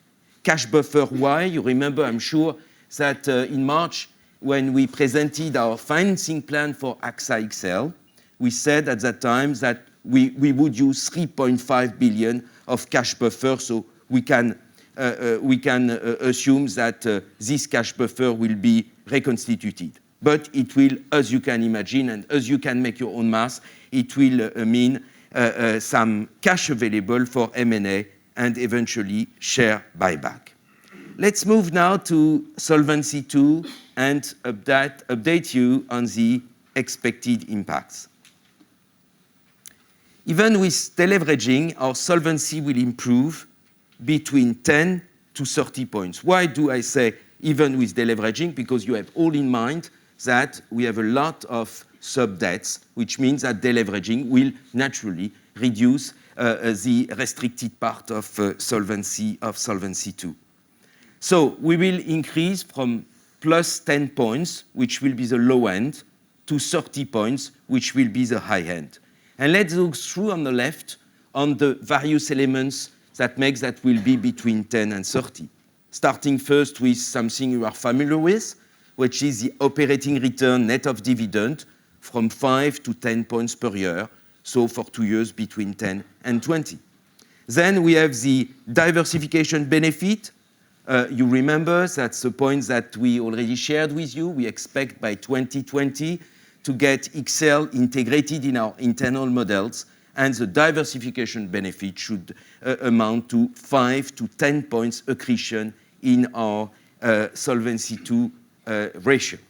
Then we have the further sell down between 0 and 15 points, between selling 0 to 50% of AXA equitable holding. Then minus 5 to minus 10 from deleveraging, that's what I just explained, Tier 2 debts mostly, Tier 1 and Tier 2. And M&A between 0 and minus 5, just for you, 5 point corresponding roughly to 1.5 billion. So it means that the quality of our capital should improve on the next 2 years, as you can see in the following slides, and we can expect unrestricted Tier 1 to be above 75%, which means that will be among the best one, and for 2 reasons. The first reason is the debt repayments, and the second is the organic sub-debt repayment by definition, and the second is the organic capital generations. Sensitivity to our Solvency II ratio now. This is an important slide because it explains why we moved and why we decided to transform our group. Let's start on the left-hand side, meaning that becoming more a P&C company, as I explained, or as I presented it to you at the beginning of my presentation, we will have plus 13 points. That's the pro forma required capital, so that's the denominator of the Solvency II ratio, plus 13 points on the P&C ratio, from the P&C risk, minus 4 on the life side, and minus 10 on the market and credit risk. So again, it highlights the fact that we are much more diversified because the P&C risk is diversifying a lot compared with the other type of risk. And let's move now to the right part on these slides. We will have 20 to 30% reduction in economic sensitivities from financial shocks. It means that we will reduce our tail risk. And this is important from a valuation point of view. Let's start with the 1 in 20 years financial shock, from a minus 30 percentage point sensitivity to a minus 31. On financial crisis, that's 08-09, I'm sure you remember, from minus 61 to minus 46. Then the financial crisis, the 2011 financial crisis, from minus 20 to minus 14, and dot-com bust at the beginning of the century, minus 34 to minus 24. And in the meantime, and this is really what is extremely interesting, in the meantime, in 1 in 20 years, the natural events are the same. That means the downside from 1 in 20 years, the natural events stays at minus 2 percentage points, whereas in 1 in 200 years natural events, it moved from minus 5 points to minus 8. So only a worsening of 3 percentage points, whereas we gain 20 to 30% from the financial shocks. So that's quite important. And again, it's the most important slide that can highlight explain our strategy. Going forward, it means that our cash capacity will increase, and this cash capacity allows us to increase our payout ratio from 45 to 55% to 50 to 60%. So you have all in mind the fact that our historical cash remittance is at 5 billion, and we can say that on the medium term, we can expect to have XL integration increasing our cash with a cash remittance of circa 1 billion euros per year. And you remember that AXA Equitable Holding over the last 4 years was limited to 0.5 billion euro. Maybe you remember the $600 million that many times we mentioned. As a whole, it means that the normalized new cash remittance will be 5.5 billion euros. It means more cash capacity, which allow us to increase the new payout range from 45-55 to 50-60%. And as a consequence, and you can see just in the middle, that's a 1 to 2 billion cash available at holding. We will have 1 to 2 billion, depending on the scenario. It will be 2 billion in a 50% payout, 1 billion in a 60% payout. And this compares with the 1 billion euros of cash capacities that we previously announced. I'm sure that you remember this, for our 2016 to 2020 plan. And at that time, we assumed a 50% payout ratio. So as a conclusion, it means more cash capacity, even increasing our payout ratio. Let's move to our target capital range now. The new payout ratio and as well combined with the reduced Solvency II sensitivity lead us to revise our target capital range from 170 to 230 to 170 to 220%. You can see just in the middle that we announced that share buyback will at least neutralized. By at least, we mean that we could do share buyback beyond the neutralization of dilution. Let's move to the ROE now. And we increase our new ROE guidance from 12 to 14% to 14 to 16%. So for 2 reasons. First of all, because we did well, I could say, because we have a consistent track record of improvement. Remember, at the end of 17, we were at 14.5, above the threshold of 14. For the first half, we were at 15.6. So that's a good reason, first reason. The second is a mechanical positive impact from the decrease in shareholders' equity following the AXA Equitable Holding sell down and the goodwill impairment. So that's why we are now at between 14 and 16%. let me present our new update target for our plans. So that's the famous quadrant. And we confirm underlying earnings per share between 3 and 7% on a CAGR between 15 and 20. Adjusted return on equity have been updated from 12 to 14 to 14 to 16. Our free cash flows 28 to 32 billion, and we can expect to be at the high end of this range. And Solvency II ratio is revised to 70 to 20%. As a conclusion now, I would say that for sure, nat cats, natural catastrophes, brings earnings volatility, but it is under control and will benefit from the profitable asymmetry with plus 8%, minus 7% underlying earnings per share in 1 in 10 years. Second, we have a very strong generation, a strong cash generation with flexibility. 12 billion are expected in 2020, and as I explained, with upside coming from AXA Equitable Holding sell down. We are deleveraging. We promised you that it was our priority. That's what we will do. And we can expect a clear path for deleveraging will be between 25 and 28 at the end of 2020. And I would say irrespective of AXA Equitable Holding, since we mentioned that we would be at 28% in case we wouldn't sell any further AXA Equitable share. If we sell the totality, we'll be at 25%. Robust balance sheet, we can expect to increase our Solvency II ratio by 2020 between plus 10 and plus 30 points. Next, our new capital management policies that will be between 50 and 60% for the payout ratio and 170 to 220 for the Solvency II ratio target range. And last, update on 2020 with a revised adjusted ROE return on equity guidance from 14 to 16%. I thank you very much.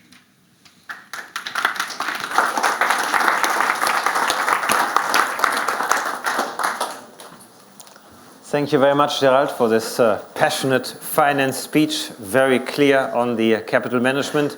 I'm sure you have accumulated many, many questions during these couple hours of presentation, and I would now like to welcome Gordon, Greg, and Gerald, the three Gs, to stage.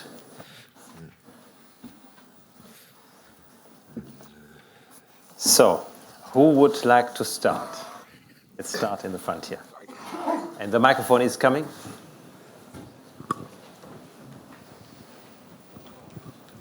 Thank you very much. Peter Elliott from Kepler Cheuvreux. The first one was, I mean, we've seen the distribution of the 1 in 20 year events, etc. Just wondering if you can tell us where you expect to end up in this year in particular. And if I sort of think back to the Q3 conversations, my understanding was we had maybe sort of 200 million headroom for the protection to kick in. We've since had the Californian wildfires. I guess based on last year, maybe 300 million. I'm just wondering whether you can sort of give us any, guidance on whether we should expect the protection to be kicking in now, but more generally where we see ourselves on that spectrum. Great. Second question was, I was wondering if we could just have a bit more detail on the 1.4 billion from XL in terms of how that breaks down. I mean, first of all, how much of that is from old AXA businesses that are now going to be in scope? Exactly what the driver of the 0.1 billion cost synergies increase is. I'll leave it there. Thank you. Thank you very much, Peter. So I suggest, Gerald, you take the first question. What does the distribution 1 in 20 mean for 2018? And Greg, you take the second to shed some light on the 1.4 billion and the additional synergy. Gerald. Yes. To be precise, your question on the 1 in 200, what is it? It's on the global. What it means for Q4 for this year. Yeah. Like a 1 in 10 year event. Okay. I could say that it's for the time being, that the year is not finished, so we should be cautious. And as explained by Greg, we cannot yet say what will be the final cost of all these events. But let me go through the global protection scheme that we have at the group level. I would like to say that it's, first of all, XL has experienced losses that were less tough than in 2017. Second, AXA XL is its own program, and we have already some protection we started to trigger. Next is that, as we mentioned already, we have our own aggregate, and AXA XL has its own aggregate. And from what we believe today, we shouldn't be far from triggering this, biting this aggregate. Next, we could say that as far as AXA is concerned, because now we are in a single group, as far as AXA, we have a relatively benign CAT environment this year. And last but not least, but quite important, as I presented again in my second slide, we have a global protection, which means that whatever happens, we can consider that between 1 in 10 and 1 in 20, and we will be roughly within this, we won't be above, we won't be in the most remote probability. We should have a CAT deviation of 0.4 to 0.5. So that means that that's what I can tell you for the time being. And but let's wait for the rest, and let's wait to see what will be the final impact. Greg, on the 1.4 billion, what part is old AXA, and what is the 0.1 additional synergy? Let me start with the second part first. The 0.1 is really when you sit down and make an estimate to begin with, you're working at very high-level information. You're still competitors, so you're not really able to share a lot of deep analysis back and forth. And so the extra 100 million is really run over the last 2 to 3 months since the close of the transaction. We're able to get more granular about what's there to be saved. Some of it is around what we've talked about historically, which is the absence of the need for a publicly traded company infrastructure at XL, and identifying more pieces of that, which we can pull on. The other parts, I'm afraid I can't go into. We're in the middle of the consultation process in Europe, which is part of the main part of the overlap, and we're following that process to its conclusion. It's inappropriate for me to say anything more at this point. On the 1.4 billion, I don't think about old XL, old AXA in that regard. This is AXA XL. There's a lot of reasons for that. One is, as we look at the levers that I think we're going to be pulling on, particularly around the gross revenue synergies I talked to, they may show up in AXA XL, they may show up in local entities. It'll just depend on where we go. So I don't think about things in the old world of XL and AXA. That is a combined plan across the AXA XL family, which is those 4 pieces I talked about coming together. It's roughly speaking, if you look at the 95% combined ratio, it's going to be roughly 60% underwriting, 40% investment income. But I just don't. We're putting the teams together. There's no longer separate. There won't be, as we finish consultations, separate fine art teams. Everything moves together and forms AXA XL. Yes. I guess it just would have been helpful to get a sort of idea of what the uplift was as a result of the broader scope. So if we measure what part of it was sort of being transferred to the new division, it gives a better feel for that uplift. Yeah, I would say the uplift on the revenue synergies is about 100 million. The cost synergy, the cost synergy is about 300 million. So that's 400 uplift from the combined scale, would be the way I would think about it. And you have also, if I may, we have also the asset side that has been mentioned before, because we know that as a single company, AXA XL was extremely cautious because they were mostly invested in AA. And as you know, the group is mostly invested in single A, meaning that in the end, we have some uplift. Just for you we could say that where in the past they were at 2.1% in terms of, because they have more than 60% of their assets in US dollars, we can expect an uplift of 40 basis points, which is quite sizable. John? And ACS, as far as, just to complement, as far as AXA Corporate Solution is a company which last year has a contribution to earnings that was 50 million on top of my head, but it was a poor year. So normally speaking, AXA Corporate Solution and all the other entities like AXA Art. AXA Art was 20 million, so let's say that it's between 100 and 200 million. Okay. Thank you. John Hocking, Morgan Stanley. I've got 3 questions, please. Firstly, on the buyback, I think it's fair to say that sort of buybacks haven't really been the AXA way historically. Are you signalling here that you're happy with the sort of business transformation in terms of footprint? And is there something mechanical about the buybacks? If you sort of head above that 220% range, should we expect to see a recurrent buyback? That's the first question. Second question for Gordon on the Asian business. With your sort of agency comments, you didn't mention Hong Kong. And with MDRT, does that imply you're going to do some recruitment of external agents? And then on the XL business, just looking at the sort of 3 buckets you've categorized the business in terms of specialty, P&C, and reinsurance. Yeah, how do you envisage that mix changing over time? Thank you. Thanks, John. So I suggest, Gerald, the first question for you on share buyback, then Gordon on Asia, Hong Kong, and Greg on the 3 buckets and the changes. Let's be clear. What we said is that after these 2 years, I'm assuming that in the end we will sell 100%, so the remaining 50% of AXA Equitable Holding. So we will have 14 billion of cash, and 14 billion of cash in order to finance what? To finance 2 years of dividend. You can make your own math. And then we have a residual part corresponding mostly to the cash buffer. I mentioned to you 3.5 billion as a reference, but it's not a very precise figure. And the rest will be used just in order to do some external growth, organic growth, or share buyback. We cannot tell you yet what we will do. It will highly depend on the conditions, the opportunities. But what we want to mention is the fact that if at that time we consider that it's in the best interest of our shareholders to do share buyback, we will do share buyback. That's it.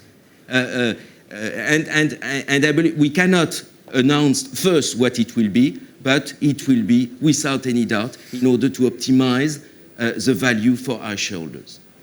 And that, if I may add to that, is a relatively fundamental change, and you pointed out in your question to previous looks on the share buyback. Gordon. Actually, thanks for the question in Hong Kong. I'm actually very happy with the turnaround in Hong Kong. I think it was in the 3rd slide, you could see that last year our APE was down 13%, and that has turned around, and year to date it's 5%. So in the first quarter, we were flat. The second quarter, we grew faster. In the third quarter, we grew faster. So we have looked at our product portfolio to make sure, we position the life product correctly. We've added innovative health, etc. And we have a whole new proposition to attract agents to AXA.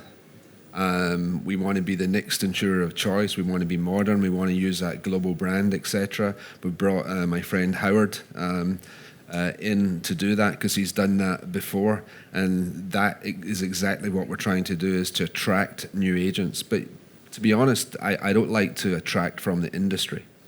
I prefer to go outside the industry or get new people and grow organically in our culture, which would be that MDRT culture. So that's the plan for Hong Kong. And I think you can see, Etienne and the team have made great progress from flat in the first quarter and slowly growing. So Hong Kong's very much on track in that regard. Greg, on the buckets. Sure, I'll start by echoing what Gerald said. I don't know what the mix will be. I'm very driven by the fact that the mix will chase where the profit potential is the greatest. However, if I answer your question, kind of what do I see today as the mix, I touched on that differentiation between specialty industry and specialty niche. I would see specialty niche growing. I think the profit potential there is greater. I would see specialty industry, depending upon where pricing goes, staying flat or perhaps even shrinking. In the P&C world, clearly property, we are seeking to achieve more rate there. In the absence of that, we would see that staying the same and growing in the professional and casualty lines a bit. And within reinsurance, you would see the same kind of thing, kind of a flat view of short tail lines and a growing view of longer tail lines. Although there in reinsurance, the longer tail lines are still coming around and still fairly more challenged. So you'd almost think of reinsurance as kind of a bucket that would move along in a steady state. But if things change, if rates better, if we're able to find some niches that we think are profitable and grow into, that mix will change. I don't wake up in the morning saying I have to have a third, or anything like that. It'll really move to where the opportunities are. Farouk? Hi, thanks very much. Farouk Kani from Credit Suisse. Gordon, I'd like to go back to your three-stage program. Yep. What's the message on underlying earnings? So should we just think of a bit of investment to create a better value business, so we should just be cautious about the growth? That's question one. Question two is to go back to your, on XL, just to go back on your comment on pricing versus clips and the market. It has been, as you say, 1% to 2% ahead. So is that mix? It can't be, because your property casualty weight, your property weight is lower, isn't it? So what's driving that? That's question two. And then question three is on the dividend payout ratio, just the trajectory, because obviously you own AEH for a certain amount of time. So how do we think about that 50 to 60 range? Is it sort of lower to higher over time? Thanks. Let's go in that order. Gordon, Greg, and Gerald. Yeah, Farouk, Asia is clearly a growth market. So the initial focus is to grow quality new business, focus on increasing the value of new business, not the margin or the volume, but the absolute NBV. That's what we want to do initially, because that is how we will create an increase in the rate of growth of the underlying earnings. We're not a cash cow. Countries like Thailand, it's investing for growth. Of course, there are more mature countries like Japan, but that's what our focus will be, to add quality new business, which will lead to a higher growth in terms of earnings, and the kind of growth rates that some of the other top companies in Asia get. Greg? So yes, I think there's not 100, but there's at least 10 different reasons of why we could be outperforming. I believe very strongly that it's the power of the competitive position that we have. Those awards that we win, whether it's J.D. Power, which I touched on, or Grace Church here in London as one of the best underwriters, or in European captive awards as well. They are a representation of the strong support that we get from brokers and clients, and I believe we're able to leverage that to a slightly better outcome. If you dig a little bit deeper, that is a comparative not to the entirety of those benchmarks, but the large risk size. So I don't think it's mix of business in terms of risk size. And then we do compare it in the broad lines of property, casualty, workers' comp. And not always are we staying 1 or 2 points ahead, but by and large, that margin is the same. So I don't think it's the overall mix of business. I do believe it comes back to a very strong competitive position. So you don't think you were underpricing beforehand and you're catching up? No. That one I feel very strongly about. I didn't share it. It gets a little bit technical, but since you asked, it gives me the opportunity to give you my favorite set of statistics. We look very closely month over month over month. How is our submission count going? And I'm pleased to say that we are getting more business. The next thing you look at is the quote ratio. Of those submissions you get, how many do our underwriters want to quote? And that's been steadily increasing to the point now where we quote about half our submissions. And then the piece that it would demonstrate where, Farouk, your point would be accurate is if all of a sudden my hit ratio was going up, or if I had seen a hit ratio going up. But we find a decreasing hit ratio. So we're getting more submissions. They're the right submissions, but we're not winning. In fact, we're winning a lower share of our business. So that to me is at a high level, a pretty good proof point that we're not chasing business and underpricing it. Otherwise, you see that hit ratio move up over time. Gerald, trajectory? To answer your question about the 50-60, Farouk, I would say that different points. First of all, we have an underlying earnings growth potential through the 3 to 7 that we have reiterated, and what we said about XL confirms all of this. Second, I would say that the XL business at 95 is a very profitable business. It creates volatility, I insist on this. Yes, it creates some volatility, and I commented a lot on this, but the global trend is quite good. I'll give you an example. When you take the property cat business in the US, it's well remunerates, I would say, the capital, including using the 202 times, for example, the normal capital under a Solvency II framework. Last but not least, the 50-60 on top will be a way for you to safeguard the fact that if there is a bit more volatility, then we could have a more stable evolution of the dividend. Let's move to the left or your right. Mauro Carli, Banque Lombardie, Geneva. I have two questions for Greg. The first question is regarding what is an expected run rate for prior year reserve releases, 2019 onward? And the second question is how to intend to leverage the specialty insurance platform to cross-sell product to AXA clients, and if you have internal metrics for the cross-selling ratio. If I would like to know if to reach those metrics, those targets are high in your agenda. Okay, thank you. Well, I guess you don't need to. Sorry, on the first one. On the PYD. Yeah. PYD and then... on the PYD, sorry. The numbers I share with you don't include any PYD release or strengthening. They're what I would call accident here. They're neutral. So, that is a thorough process that we've gone through for years at XL Group, including our own internal actuaries, our external actuaries, our external auditors. We are now building ourselves into the AXA Group methodology, and so for purposes of that discussion, there's no PYD embedded in there. On the second piece on cross-sell, we're in the process, and the integration team is building detailed plans country by country to figure out which specialty and professional products will sell best in the country, in each country, and then how do we go about selling those.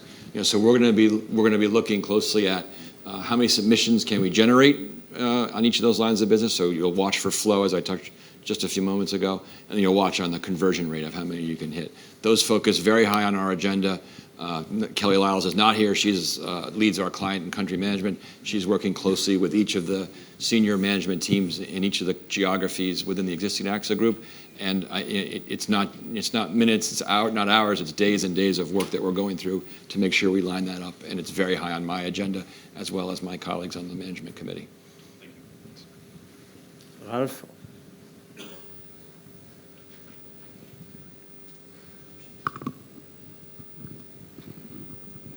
Thank you very much, Ralph. Ralph Hepken from KBW. Three things. One is on the dividends. On slide 48, you indicate that the new annual dividend potential would be between 3 and 4 billion. So if I sort of remember the Ambition 2020 plan, where you indicated 16 billion over 5 years, would it be naive for me to do an illustrative calculation and say, if you had said at the time, then this would be about 15 to 20 billion range, and highlight the incremental dividend payment capacity which you hope to harvest from the deal? So that would be question number one. Number two is, I believe for Greg on XL.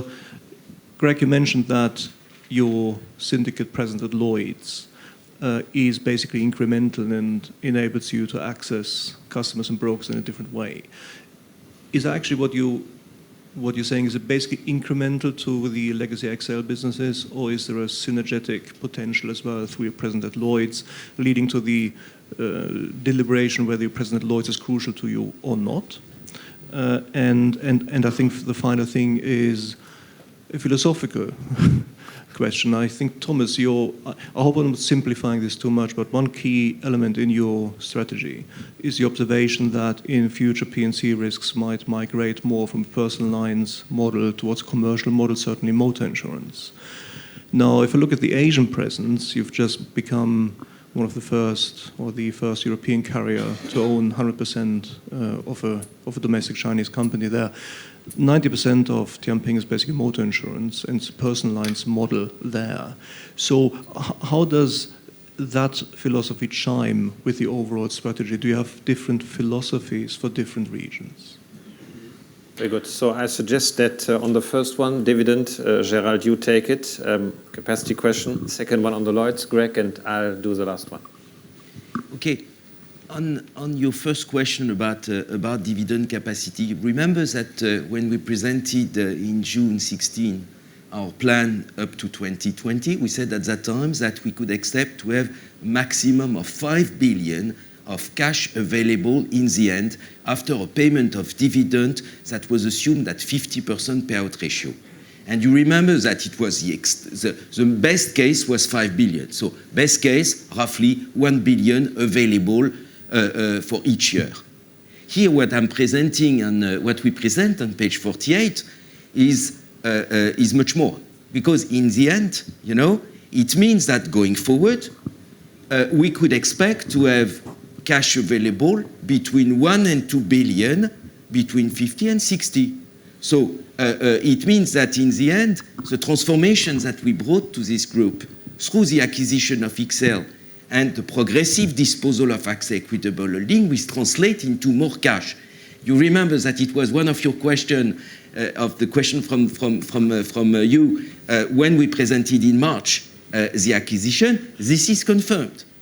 So, and if you look at the foreseeable future, 19 to 20, what I told you starting from the 14 billion, and you make again your own guess on the dividend, but you will see that there is ample cash available, and that will be even north from 1.2 per year. Okay, that I believe that's clear. Greg? On Lloyd's, so to reiterate, it is a very important marketplace to us, and one of the ways that clients and brokers access us. So just to be clear on that, we have XL Bermuda where we write insurance and reinsurance. We have what we call XL XL, which is the European insurance carrier. We have XL Re Bermuda.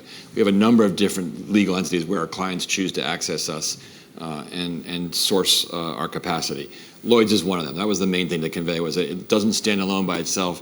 I don't direct them to go off and work in isolation on their own Lloyd's business plan. We build the business plans product by product. Having said that, we are very committed to the Lloyd's marketplace. We are the largest managing agent. We bring that to the table with the acquisition of XL by AXA Group. We're the second largest syndicate. And one of the things that you observe is that each of those three segments I talked about, specialty, insurance, P&C insurance, and reinsurance, use Lloyd's as a mechanism. Lloyd's as a marketplace, and AXA XL's book as well, does have a heavier concentration of some of these lines of business that I've touched on that are more challenged as an industry observation. Property, marine, aerospace, energy, short tail lines of business. There's a higher concentration of that business that trades at Lloyd's.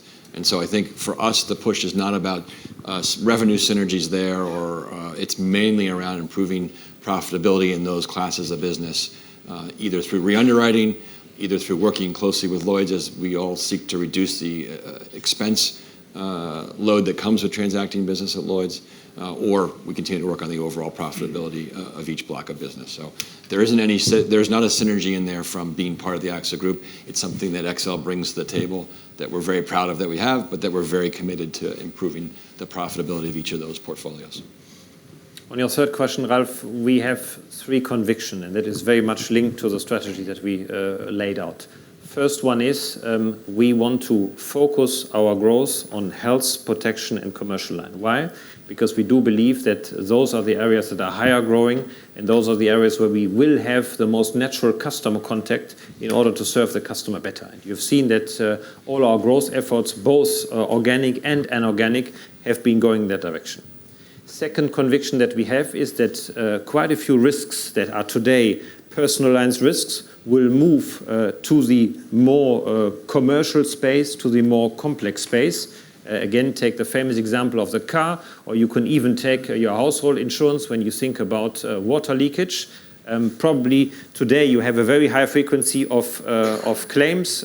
If the mirror has been driven off, if you have a small dent, tomorrow those small claims will be all avoided by more intelligent technology than the human brain and the reactions that we have. And the biggest risk will probably be a cyber risk. So it moves from a large frequency risk to a high severity risk. And you see it the same way in the other direction. You will see that these complex solutions are also moving in the private space. So take, for example, the insurance of cyber for your home. This is a complex risk where we can leverage the XL franchise. Take your solar panels. This is not a simple risk. This is a complex risk, but we can tailor those products also for the retail space. Third conviction is about emerging markets, and going back to your questions, if you want to develop insurance in the emerging markets, you have to start somewhere. The most logical product is always the entry product, which is motor. And so, as Gordon has laid out, to your specific question on China, yes, we have increased our exposure to AXA Tianping, which is traditionally a motor insurance company, with a very clear view of A, being very focused. We are in all the provinces, we want to stay focused, but to leverage that franchise to build the health business, the short-term health business, because we see that there is the big potential in the Chinese market. If you look at the statistics in China, the average Chinese person needs to wait 4 hours to have a 10-minute consultation with a doctor in the public hospital network. I guess this is, in terms of patients, not what the Chinese population want going long term, and therefore having a solution for the private sector is where we want to grow, and that's exactly aligned with the overall strategy. Oliver, we will have time for all questions, so I'll just do it from a perspective of the micro location. Oliver Steele, Deutsche Bank. First question is with respect to the 3 to 7% per annum reconfirmed earnings per share growth target. I think you said at the start of the AXA Ambition programme that you'd expect the growth rate to be accelerating towards the end of the period. But you're not reflecting that in these targets, so I'm just wondering if you want to comment on that. Secondly, Thomas, you said at the start of the presentation that a lot of the mix shift had largely been done. So if you're still spending $1 billion a year, or more possibly, on M&A, where are you focusing that M&A now if it's no longer for mix change? And then Gordon, the Asia targets you've set, I assume they include Japan. Can you give us a little bit more idea about the Asia ex-Japan targets implied? Gerald, you will take the first question on the acceleration of 3 to 7. Gordon, you do the second one of Asia ex-Japan, and I'll do the last one on the mix and the remaining M&A. Okay. You remember, Oliver, that when we presented this 3 to 7 2 years ago, a bit more, we had some assumptions in terms of interest rates, and we are more or less in line with this outlook in terms of interest rates. That means that we are not at all in a situation where rates look at Europe. So the rates are at 35 basis points on the bond, on the 10-year bond. We are slightly above 3.1 on the T-bond in the US, but we are not there yet. Second point, FX. And this is the fact this year, so that means that this year I can tell you that I have a headwind coming from the FX rate of 2.5%, which is not negligible. So on the equity side, maybe a slightly better, but not fundamentally. I would say that there is, you have also to take into account that the spreads are very low. And over the last weeks, we had a recovery of these spreads, which is quite strong. Let's say if I take the whole 2018, but it's mostly over the last 3 months, it's plus 40 basis points in Europe on a single A name, and it's plus 30 roughly in the US. And this is an excellent news. And so for the future, but it's not in our books today. You know, you can make your own math. We are investing 60 billion per year. We have a total assets of 600 billion, so it takes a while. But this is a positive sign. Gordon? Yeah. One, they do include Japan. But Asia is not heterogeneous, and our companies are not. So I view, Japan as a region, Greater China and Southeast Asia. If we look at China, we've done a very good job in AXA of creating volume in China on the life side, but not the value. So for me, the focus is much more balanced. That's why we sat down with Chairman Ma and Wu Xiang to really review what we want to do. So the focus will be there much more on the value of new business to grow that. I mean, we still like volume, but we need to balance. Whereas in Hong Kong, actually, if you looked at the results you saw last year, to answer the question earlier, we'd gone down 13%. And I think in some ways we had shrunk to greatness. because we had the highest margin in Hong Kong, but we had very low volume. So managing, Greg calls it the grind, So the grind is very important, because when you manage a business, you have to do more volume sometimes, more value, and you need to. So in Hong Kong, we really need to get the volume up. We need to, that's why we have Howard in and distribution, as we create more value, as we introduce more health products, etc., etc.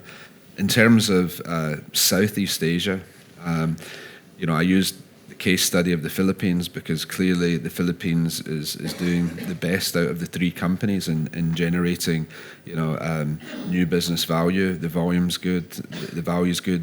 We can still improve that a lot. We're growing faster than the market.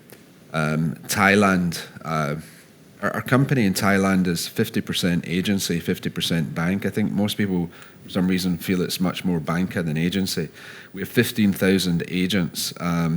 Our GWP has grown about 12.6% year to date, which is actually above the market. But there has been issues in Thailand on the bank side, where the industry has gone down.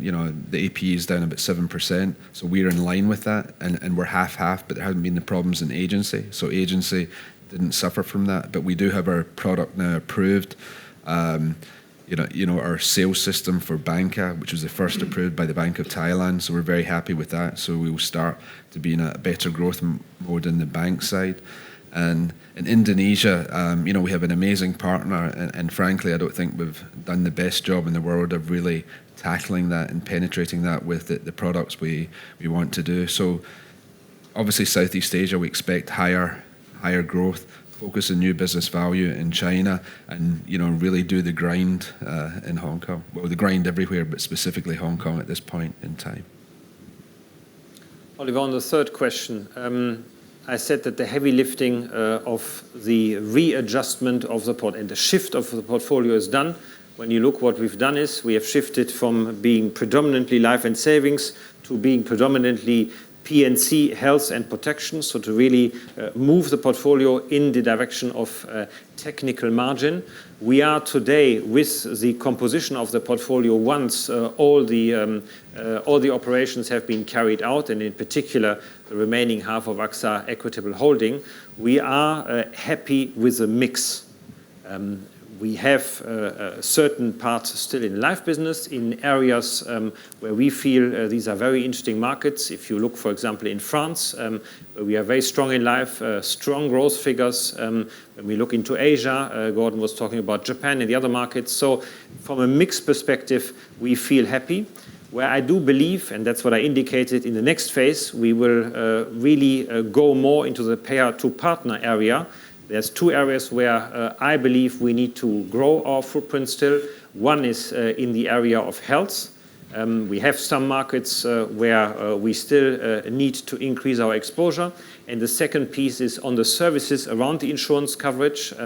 We have started telemedicine in Europe with great success. We want to roll this out. We have bought Maestro Health in the US in the secondary health market, population health management. We want to grow this. And so on the payer-to-partner health, we are already quite advanced. Where we also want to get deeper into the payer-to-partner is obviously on the commercial line side when it comes to AXA XL. Greg, you mentioned this new cyber product with a partner. We want to also grow in these areas, because our aim with the portfolio is we are the number one commercial line insurer with AXA XL. We are already today one of the leading international health insurers, but I believe we can do a little more. Where we need to really push in the next phase is the services around the insurance coverage in order to make this move from payer to partner even a bigger reality. I go to James because his hand must fall off.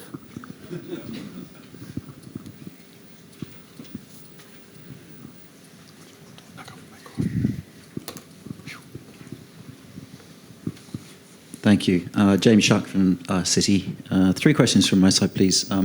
Greg, firstly on XL, you've given the 4% Nat Cat budget. Could you just give me some insight into what the man-made large loss budget is, please, and how you're running against that year to date? Also within XL, You've mentioned about the rate increases running above the industry data. Could you just give an indication about how it's running up against your loss cost inflation? And with that 95% by 2020, you're actually improving, assuming underlying margin help from the pricing environment, please. Secondly, Gordon, just a small point, but the under Ambition 2020, there was actually a net profit underlying CAGR growth target. I think it was 15 to 20%. From your slides, that's kind of absent, so just interested to know whether that's still valid, please. And third point, Gerald, the point around the cash buffer at the holdco. So I appreciate you've drawn up $3.5 billion from the operating units. You've indicated that you'd like to replenish that. Could you just give a bit more insight, please, into the liquidity at the holdco level? Because the $3.5 billion, I don't really know the starting point. I don't really know how you want to manage that and what is an appropriate number. So when I think about your cash remittances up to holdco after dividend, it then gives me an indication of how much you actually want to run with. Thank you. All right, Greg, you want to start?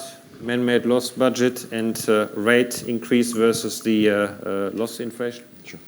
So on man-made losses, it was embedded in that exhibit I had around attritional and man-made together. I mean, they come together and we kind of look at them together. If I separate out just on the short tail lines, as we said, sorry, still translating sometimes, as AXA has said, in the third quarter, the no individual loss and no aggregation of large losses was material to the AXA Group results. On a year-to-date basis, we would say we are slightly higher than our normal average experience in man-made losses, but not in a material fashion. So they have come, as you've read about them in the industry. We don't talk about individual insureds at XL and tend to continue that practice at AXA XL, but in the aggregate, they are slightly larger than what we would normally experience, but not in a meaningful way. On rate over loss costs, a lot of that rate is in the short tail lines of business, which most of them use exposure as a rating measure. And so inflationary type increases in costs get reflected in the exposure base, which translates right into the premium. And so a lot of that rate is ahead on short tail lines, is well ahead of a very low number on loss costs. Casualty, it's more of a balance, although it's a wide variety of stories from line of business to line of business. In terms of rate playing in there, we don't, to get to that 1.4 billion, we need some rate, but it isn't an excessive amount of rate to get to that profit margin that I talked about. Gordon, is the underlying earnings trajectory of Ambition 2020 still valid for Asia? Well, I think clearly Asia, the makeup of Asia has changed a lot. Japan is now included in the question that you asked before. The growth rates in Japan are different, but I think most of the countries are tracking well. Some are a bit behind. Overall, I look at it, including Japan. So I would say that, things are tracking along, but I can't say exactly based on including other countries in other parts, whether that will be exactly there or not, but it will be close. Gerald, on the cash buffer? Yes, on the cash buffer. I would say that, yes, I mentioned the 3.5 billion because it was clearly said and highlighted when we presented the acquisition and the financing plan. To answer your question, I would say that beyond this reconstitution, we can live with 1.5 billion at the holding level in terms of excess cash. We are extremely liquid. We have plenty of lines of credits, and we don't need more. I would say that, and I mentioned it many times, it's a pure holding company, and that's a big difference with some of our peers who have an insurance company which is at the same time a holding company. So that's why we have to make the difference and to give some more detail on the cash we manage. But honestly, absolutely relaxed with 1 to 1.5, which is what we'll have at the end of the year and of the planned period. So that's, in other words, what does it mean? It means that the 14 billion that I highlighted, the 3.5 is fine. So we don't need more, if you want, in order to reconstitute an additional buffer. So is that 1 to 1.5 in addition to? No, but we start when you have a starting point at 1 to 1.5, you add 14, And in the end, you will have still the 1.1, 1.1 to 1.5 on top of the different use that I highlighted for the use of this 14 billion corresponding to the dividend, corresponding to reconstituting the buffer, corresponding to the external organic growth or share buyback. Let's move over there. Nicolo, I think. The light is a bit bad. Thank you. Nick Holmes at SocGen. 2 questions, please. Oh, I'm sorry. There is a big difference between Nick and Nicolo, but it's fine. I misheard. A couple of questions. First, Thomas, just on the timing of the AEH disposal, just, I mean, clearly it's very difficult to be precise and exact about this, but wanted to ask, would you be disappointed if a full disposal was not achieved by the end of 2019?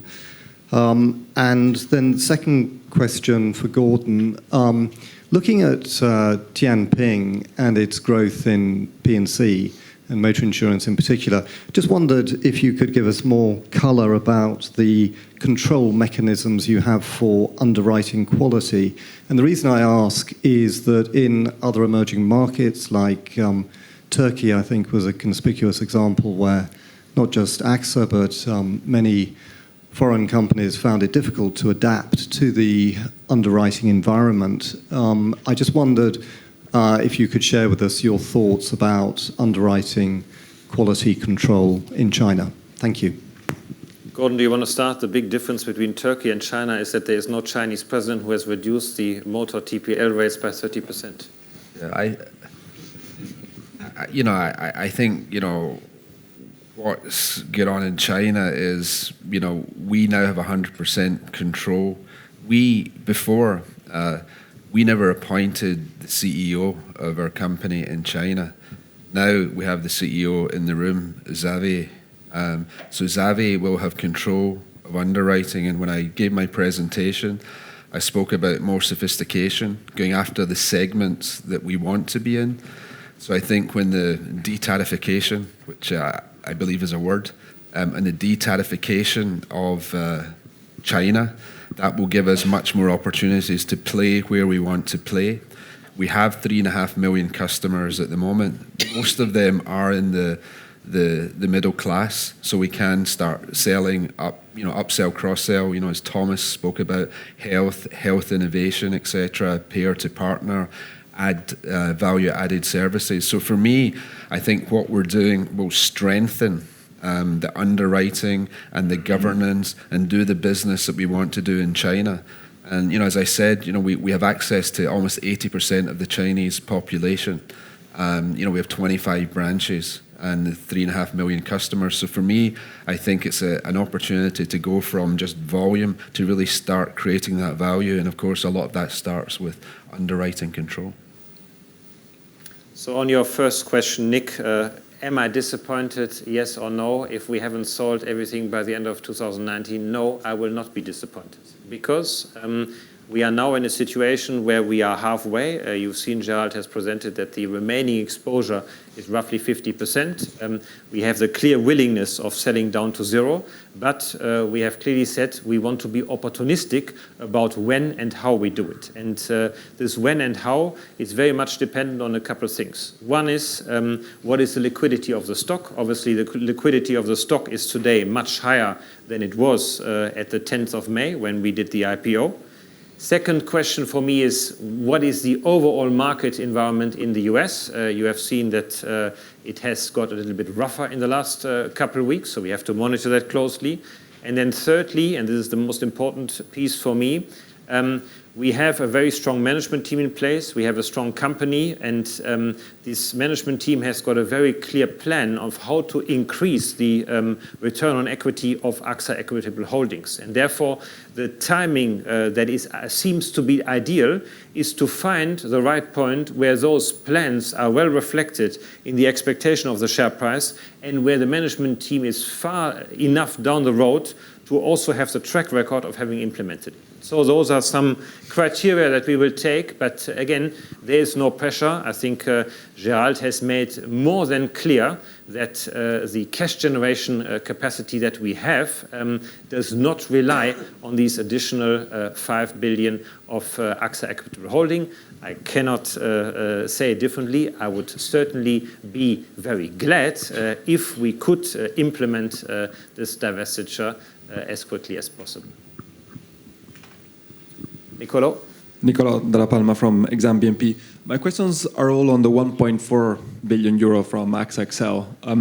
Could you just clarify if they include the re-risking of the asset portfolio that you mentioned earlier, Gerald? Do they include the new ocean buyout of the minorities, and do they include also the reduction of debt costs related to AXA XL? I mean, 0.8 you said by the end of the year will come from AXA XL, and I suppose a large part of the 3 billion as well. Is that included in the 1.4? Thank you. Gerald, since this is very finance related, you share that answer with Greg. Okay. So you start? I'll start, okay. And so I'll say the first and the third are included in the 1.4 billion. Absolutely.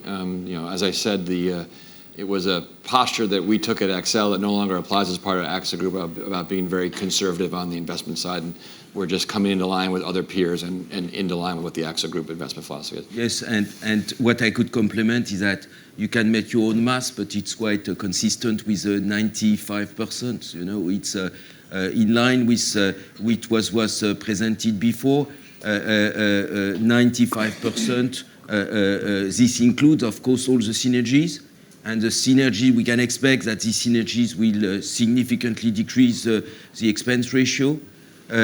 So that's mostly it. So all is in it, yes, but it's quite a strong performance that we expect there. Because at the same time, you remember that there were a lot of questions when we made this acquisition. It compares with what? It compares with 12 billion euros of acquisition price.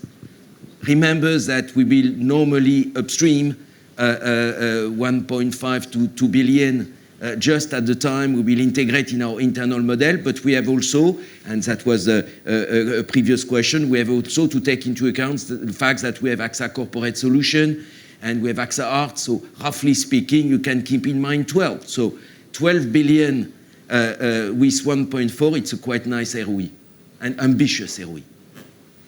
And then on New Ocean, just very quickly, there's the current run rate of assets, which is nearing $1 billion, is embedded in the plan. We have not projected into that number any of the significant growth we think will take place, both as we raise more funds in conjunction with AXA Group and as we apply more risks to that portfolio. But it shouldn't be a driver. It shouldn't be a major driver either. Johnny? Yeah, thank you. It's Johnny Vo from Goldman Sachs. Just a few questions. Just to Gordon, just in terms of, it looks like there's significant investment you're going to make in the Asian region. So how much of your own balance sheet capacity do you have of your own volition? And how did you finance the buyout of the joint venture partner? Did you use your own balance sheet or was that from group? The second question is in terms of synergies from internal reinsurance vehicle of AXA. How much of the synergies are embedded in your numbers of the 1.4? And in terms of the internal reinsurance vehicle, again, materialising diversification benefit, is the diversification benefit going to be passed to the entity, lowering the capital requirements in XL and therefore give you pricing power against your competitors? Thanks. Thank you, Johnny, for those two questions. I suggest, Gordon, you do the first one again in pair with Gerald, and since the second one is very focused on the reinsurance and the reallocation, Alban de Mainel, our Chief Risk Officer, is in the first row, and he's happy to take that question. On the inorganic side, most of that will be funded from the region. I will be talking to my friend Gerald. I do want to do more on brand. I do want to do more on distribution, of growing the distribution faster, of having better training academies. So we're still having the discussion as to how much. The vast majority will be funded from the region. On the Tianping, then I think Gerald can probably answer that. Yes, about Tianping and the Tianping financing. as we said, it's a 580 million euro investment. I reasonably hope that in the end, the regulator will accept that we use the excess cash that we have inside the company. So it means that it will be 0.4 billion euros of net investment.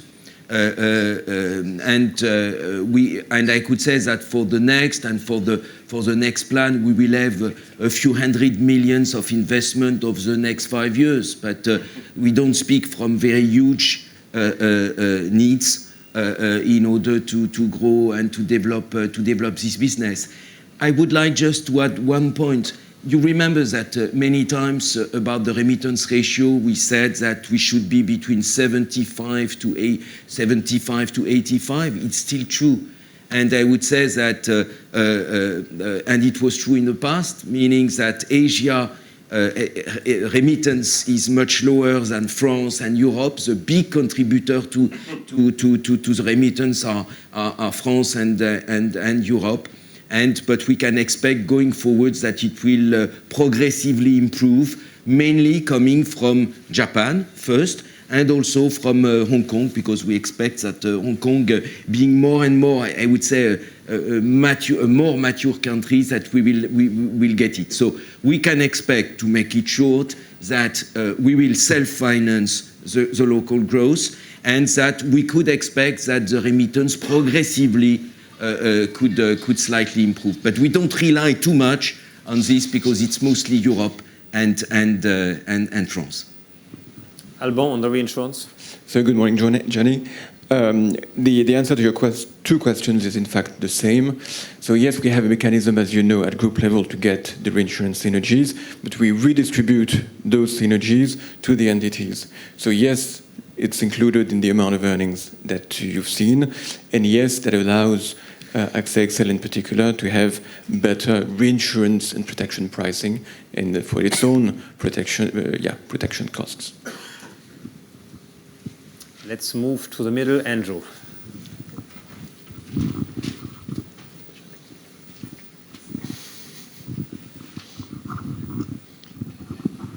It's Andrew Crean at Autonomous. 3 questions.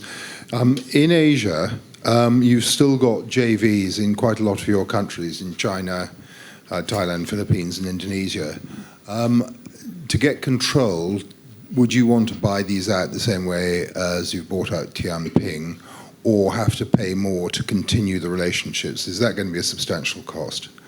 Secondly, are you happy to talk at all about, in the round, how much the company might get from selling some of the 26 countries' portfolios which you've sort of put into high cash or private equity style ownership? And thirdly, the 1.4 billion target for XL, what does that imply in terms of return on capital? So let's start with Asia and the other JVs. And Andrew, in order to buy something, you always need 2 sides, one that is selling and one that wants to buy. Yeah, Andrew, thank you for the question. I think I think I should go country by country because it's not one Asia. Take Thailand. Thailand, 50% agency, 50% bank assurance. We have a joint venture, 50-50 with Krung Thai Bank. So we're very happy with that. They have a great brand. We're developing agency. We have access to their customers. In fact, if we just take the 3 banks in Southeast Asia, they have 35 million customers between them. They're captive customers because they're all top 3 players. So we go to Mandiri. Mandiri, we have a joint venture with, equity joint venture with, the same situation. We do have a small agency, 100% owned agency company. So that's a bit different from what we have in Thailand and what we have in the Philippines. The Philippines, again, we own 45% of it. The Philippines, we're a great partner there. And you heard the story this morning of how well we're doing in agency, in addition to getting into Metro Bank and PS Bank. So we have very happy relationships with them. In fact, I think we can do a much better job in penetrating Mandiri, for example. So for me, that is all opportunity. So that's certainly not something that we're looking at the moment. In China with ICBC, we have 27.5% share. There are lots of regulations in China. I mentioned we have a very much improved relationship with Chairman Ma, Wu Xiang, etc., and we're developing agency within that joint venture as well. So, you know, we're always looking at optionality in China, no question, and other places. But you know, we're very happy with the partners that we have. The second question, Greg, you take the one on the return on equity or capital for the 1.4 billion. I'm going to also lean on my colleague Gerald in case I get something wrong. But so to start with, I'd say the exact amount of capital is clearly still a work in progress. It'll rely somewhat upon how exactly we achieve and in what way the mechanism around reinsurance. It's also around what Gerald touched on in his comments around coming into line, bringing the old XL into the AXA Group economic capital model and how all those play out, and you saw Gerald had a range of those as well. But as Gerald just said, if you use roughly 12 billion euros as the proxy, you'd be in that 12% kind of return on equity basis. Yeah. That's the acquisition price. But in terms of return, we shouldn't be fundamentally different at these levels. We can follow up with you. As we said, we are working on the economic capital. Just as a matter of comparison, you know, Andrew, I could say that if you take the US property cat, which is more or less well priced, although we are still expecting to have further rate increase. Today we have a combined ratio on top of my head that would be between 90 and 91, and it remunerates capital at 12%. Because we have a lot of capital due to the volatility we just discussed this morning. Your third question was on the 26 countries and how did these 26 countries come about? What we showed last November was a segmentation of our countries where we said we have 10 large countries that make 80% of the group's profit. We have 6 countries that are high potential where we really want to extend our position. One we zoomed on today is China. And then we have 26 other countries where that we need to treat differently. We did not say that we want to sell them all, and I want to stress that again. We have sold some of them. The aim is and was to reduce the complexity of the group in a way that we would separate those 26 and manage them in a very different way to how we manage France, to how we manage Japan, to how we manage XL. Different way in a way that we look at it in a more private equity mode. So we put these countries together in one portfolio under the leadership of Benoît Claveran. These countries are managed with a defined cost of overhead. And those countries do not follow an overall logic of the AXA Group. They look at what is the local opportunity and how can we benefit from it. And there you see, for example, that when we think about how do we address the health growth in Colombia is very different to how we address the health market in Nigeria. When we talk about Brazil, there's again very different challenges to Turkey. And so each country needs its separate treatment, and being more agile, being very aligned when it comes to the question about regulation, audit, risk and control, but being very agile when it comes to the local condition, that's what we have achieved, that's what is working well, and we like this model and want to continue this model. I can't see with the light. Yes, sorry. Michael Hartner from Sorry, JP Michael. Morgan. Yeah, sorry, I can't no, see no, because the thank light you. is so bad. No. Well, thank you for this opportunity. I just had 2 questions. The one is on volatility, and the other one is I wondered if you could ask your one of your money machines, France, to say a few words, because to me it underlines the power of the group at the moment. On the volatility, I think, Greg, you said that you were reviewing at the moment the risk appetite or the reinsurance or whatever, but I'm not sure if that's included in Gerald's slides on this the plus 8%, minus 7%. In other words, if you reduce the volatility because people like me don't like it very much, would that change a slide, or is that already included in that slide that you presented, Gerald? And could we reach the point where the volatility from nat cats and things becomes so is so full of noise that we will have to wait till the 31st of December at midnight to have a rough idea of what your dividend will be, because it's a payout, and it clearly affects the earnings. So basically, I'd like you to have less volatility. And on France, I just wondered if you could ask your France CEO to say a few words. To me, that's the hidden power of the group. We saw those extraordinary growth numbers, 8% and 5% at 9 months. Wonderful, I'm assuming, fantastic combined ratios, because clearly there have been no nat cats, or you haven't mentioned anything in that region. And to gain an understanding of how much more France can produce in terms of profitable growth, that would be really pleasant. The reason I asked that question in particular is your France CEO kind of alluded that the reserve strength has actually gone up, so that's another kind of earnings lever. Very good. Gerald, I think you should take the first question, because the volatility has very much drifted into is that in the 1.4 billion, what does it mean for dividend? And then Mr. Money Machine, as you called him, Jacques de Peretti. Jacques comes from Corsica. They are strong people, but they are very humble. He will talk about France and the great successes afterwards. Yeah, let's be clear. So what we said is that we are starting from 3% average cost of CatNat. It's roughly speaking 4% for AXA XL. It's 2% for the rest of the group. If you have a question about the 2%, this is 2% all in. That means that it's natural catastrophes plus natural events. Everything is included. Going back to the volatility, which is a big question, we said plus 8% in 1 in 10 and minus 7 in 1 in 10.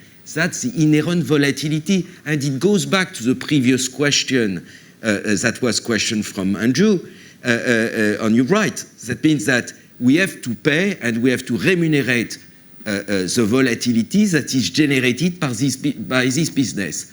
We have two ways to look at it.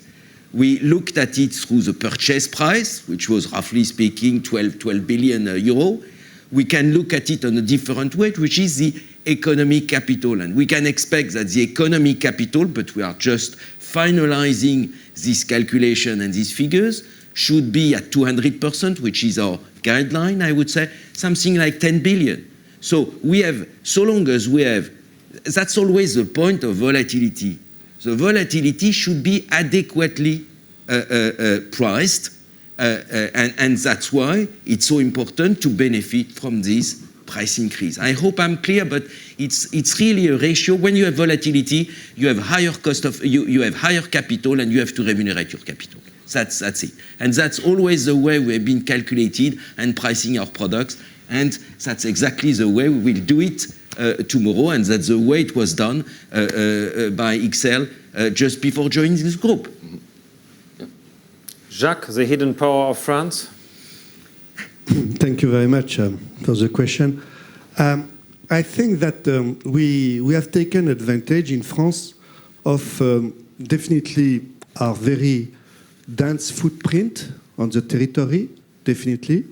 We have taken advantage also of the expertise of our team. This team is now, let's say, a seasoned team, and is know very well the market.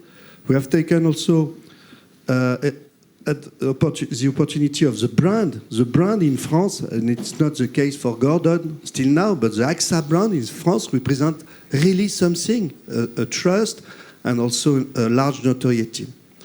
And and also we are taking advantage also of what is going on let's say, on the business climate.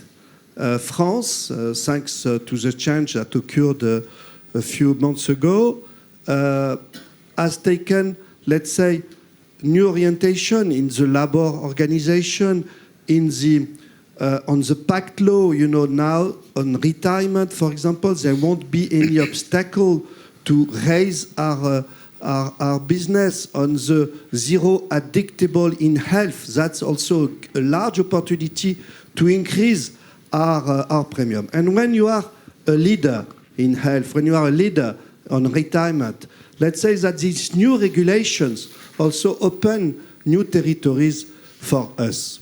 So which is new is that we are recover a large growth, and we posted a 9% growth on the first 8% growth, I think, on the first semester, and we are also growing, let's say, the underlying earning. But there is a real cash machine, which is not France, which is Europe, because if you see at the first semester, excluding France, they posted an even higher increase of the underlying earning with 10%. So I am jealous of my colleague.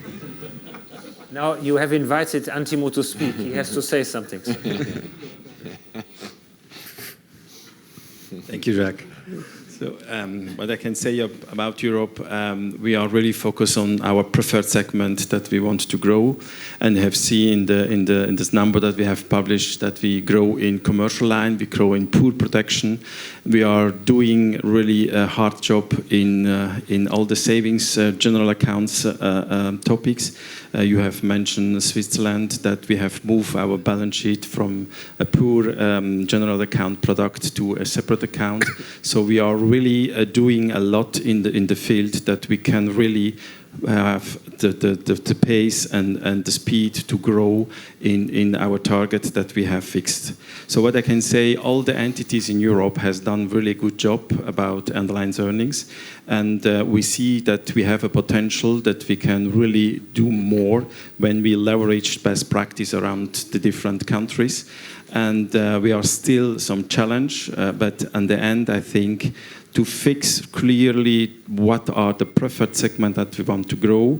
And we will also put a lot of attention on retail business, because it's important for the payer to partner that just Thomas has explained, to have more interaction, but we can leverage this portfolio in the different entities to grow in health, to grow in all the other portals. So long story short, I think the potential, even in Europe, not only in Asia, we have the potential to grow, and we have the potential to continue to deliver great results. Thank you, Antimo.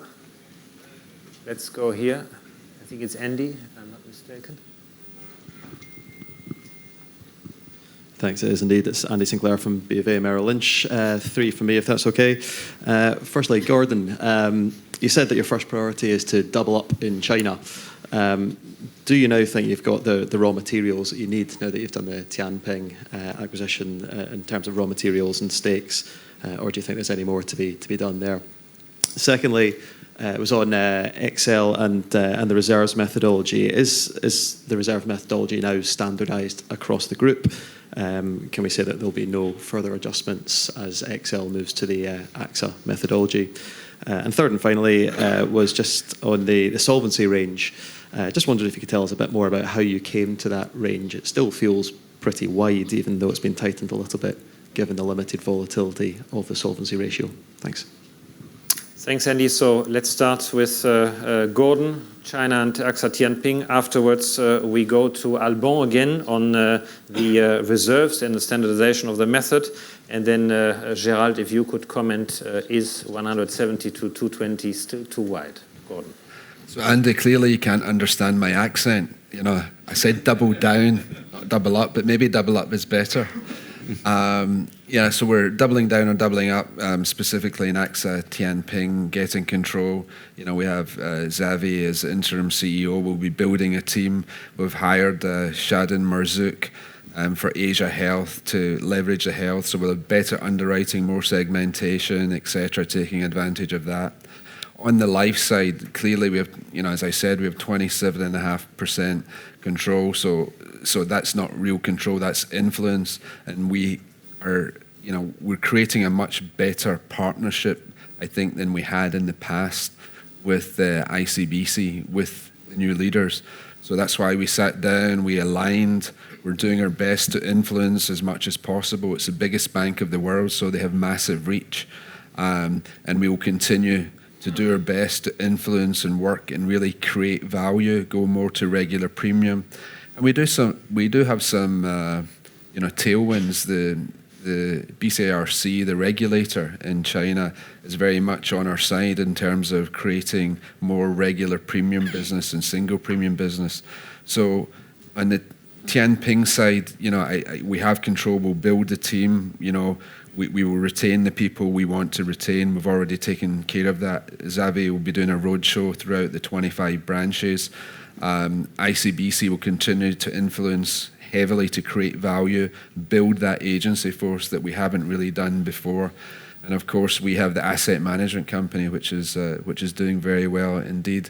And we want to strengthen and deepen our relationship with SPDB. Alban, on the, or while you get the mic, maybe Gérald, you can do in the meantime the Solvency II range. Yes. Indeed, to answer your question about don't you have a too wide range, I believe that it's, first of all, why did we move down from 230 to 220? Just because, as I explained, the volatility is lower. Remember the slide that I presented saying that we would have a drop in the global volatility by 20 to 30%. So that means that the probability for us to have blips that would push our solvency above between 220 and 230 is lower, which means that that's the reason why we lowered it to 220. At the same time, it's the interest of our shareholders to have a relatively wide range. Because imagine what it would mean if we would reduce the range, meaning that it would be a stop and go. And we believe that it's the interest of our shareholder to have a consistent policy. Last but not least, I could say that my understanding of what our peers are doing is not for restricted, for reducing the range. Alban? So on reserves, first, you've seen that with what Gérald said on the P gap, we reviewed for a third time the reserve. We had done that before the acquisition, just after the acquisition, and then a third time for the P gap, and there was no adjustments to the assessment that we had done the first two times. Then on the methodology, I think XL has a very strong reserving methodology. Just to give you a few things on the way they proceed. It's extremely granular. I think it's 1,200 lines that they review, 1,200 triangles, and they do that at least twice a year. So that's extremely granular. So I don't think we should oppose the XL methodology and the AXA methodology. I mean, we also have twice a year our own reviews of reserves, and that's very similar. Where it's different, it's the nature of the business, where it's low frequency, high severity compared to the AXA business, and therefore the angle that you take to analyze the losses and the reserves is different, because you need to be extremely accurate on a case-by-case basis. But in terms of methodology, I don't think we should say that we're going to move to the AXA methodology, because the XL one is already extremely strong. Very good. I'm afraid we have to come to an end. This clock is already giving me the indication that we are far over time. I would like to thank you for your questions. I'm sorry you couldn't get to the questions on the telephone, but I hope that the participants on the telephone and the webcast have been inspired as well by the questions in the room. If I summarize, you have seen that we are on a journey fully in line with Ambition 2020. We have changed AXA from being predominantly life and savings to being predominantly P&C. You have seen that the delivery of Ambition 2020, Focus and Transform, is well underway. And I hope you have also seen today that with these three pieces that we have shown you, on AXA Asia, that there is a renewed leadership with Gordon. We're extremely happy to have Gordon with all his team, which represents a much higher local expertise than we ever had going backwards. The focus is very clear on distribution and health, and we have a very strong ambition on growth, starting with China, and in particular in China, because it's the second biggest insurance market of this world. On XL, you have seen that the leadership is strong, the leadership is very experienced, the integration is well underway. We are taking a very disciplined underwriting approach where we balance well profitability and growth, and where we have put out with a 1.4 billion and 95% combined ratio a very clear and ambitious earning target for AXA XL. On the side of the capital management, you have seen that we have a higher cash flexibility going forward due to the different business mix, that we focus very much on this core priority of deleveraging, and that the path to that is very clear. All of this continuously built on a strong and resilient balance sheet, which is even less now volatile to the earnings volatility given the shift of the portfolio. And I hope you have seen that the new capital management policy is a very attractive one. So we now have to enter into the next phase, which is very much around continuing the execution. We have all the tools we need.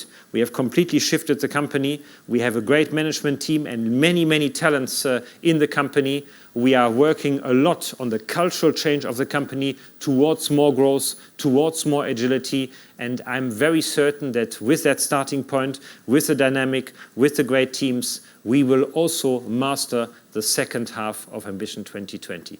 Thank you very much for being here today. Thank you very much for the teams, for the great contribution, and I hope to see you soon. Thank you.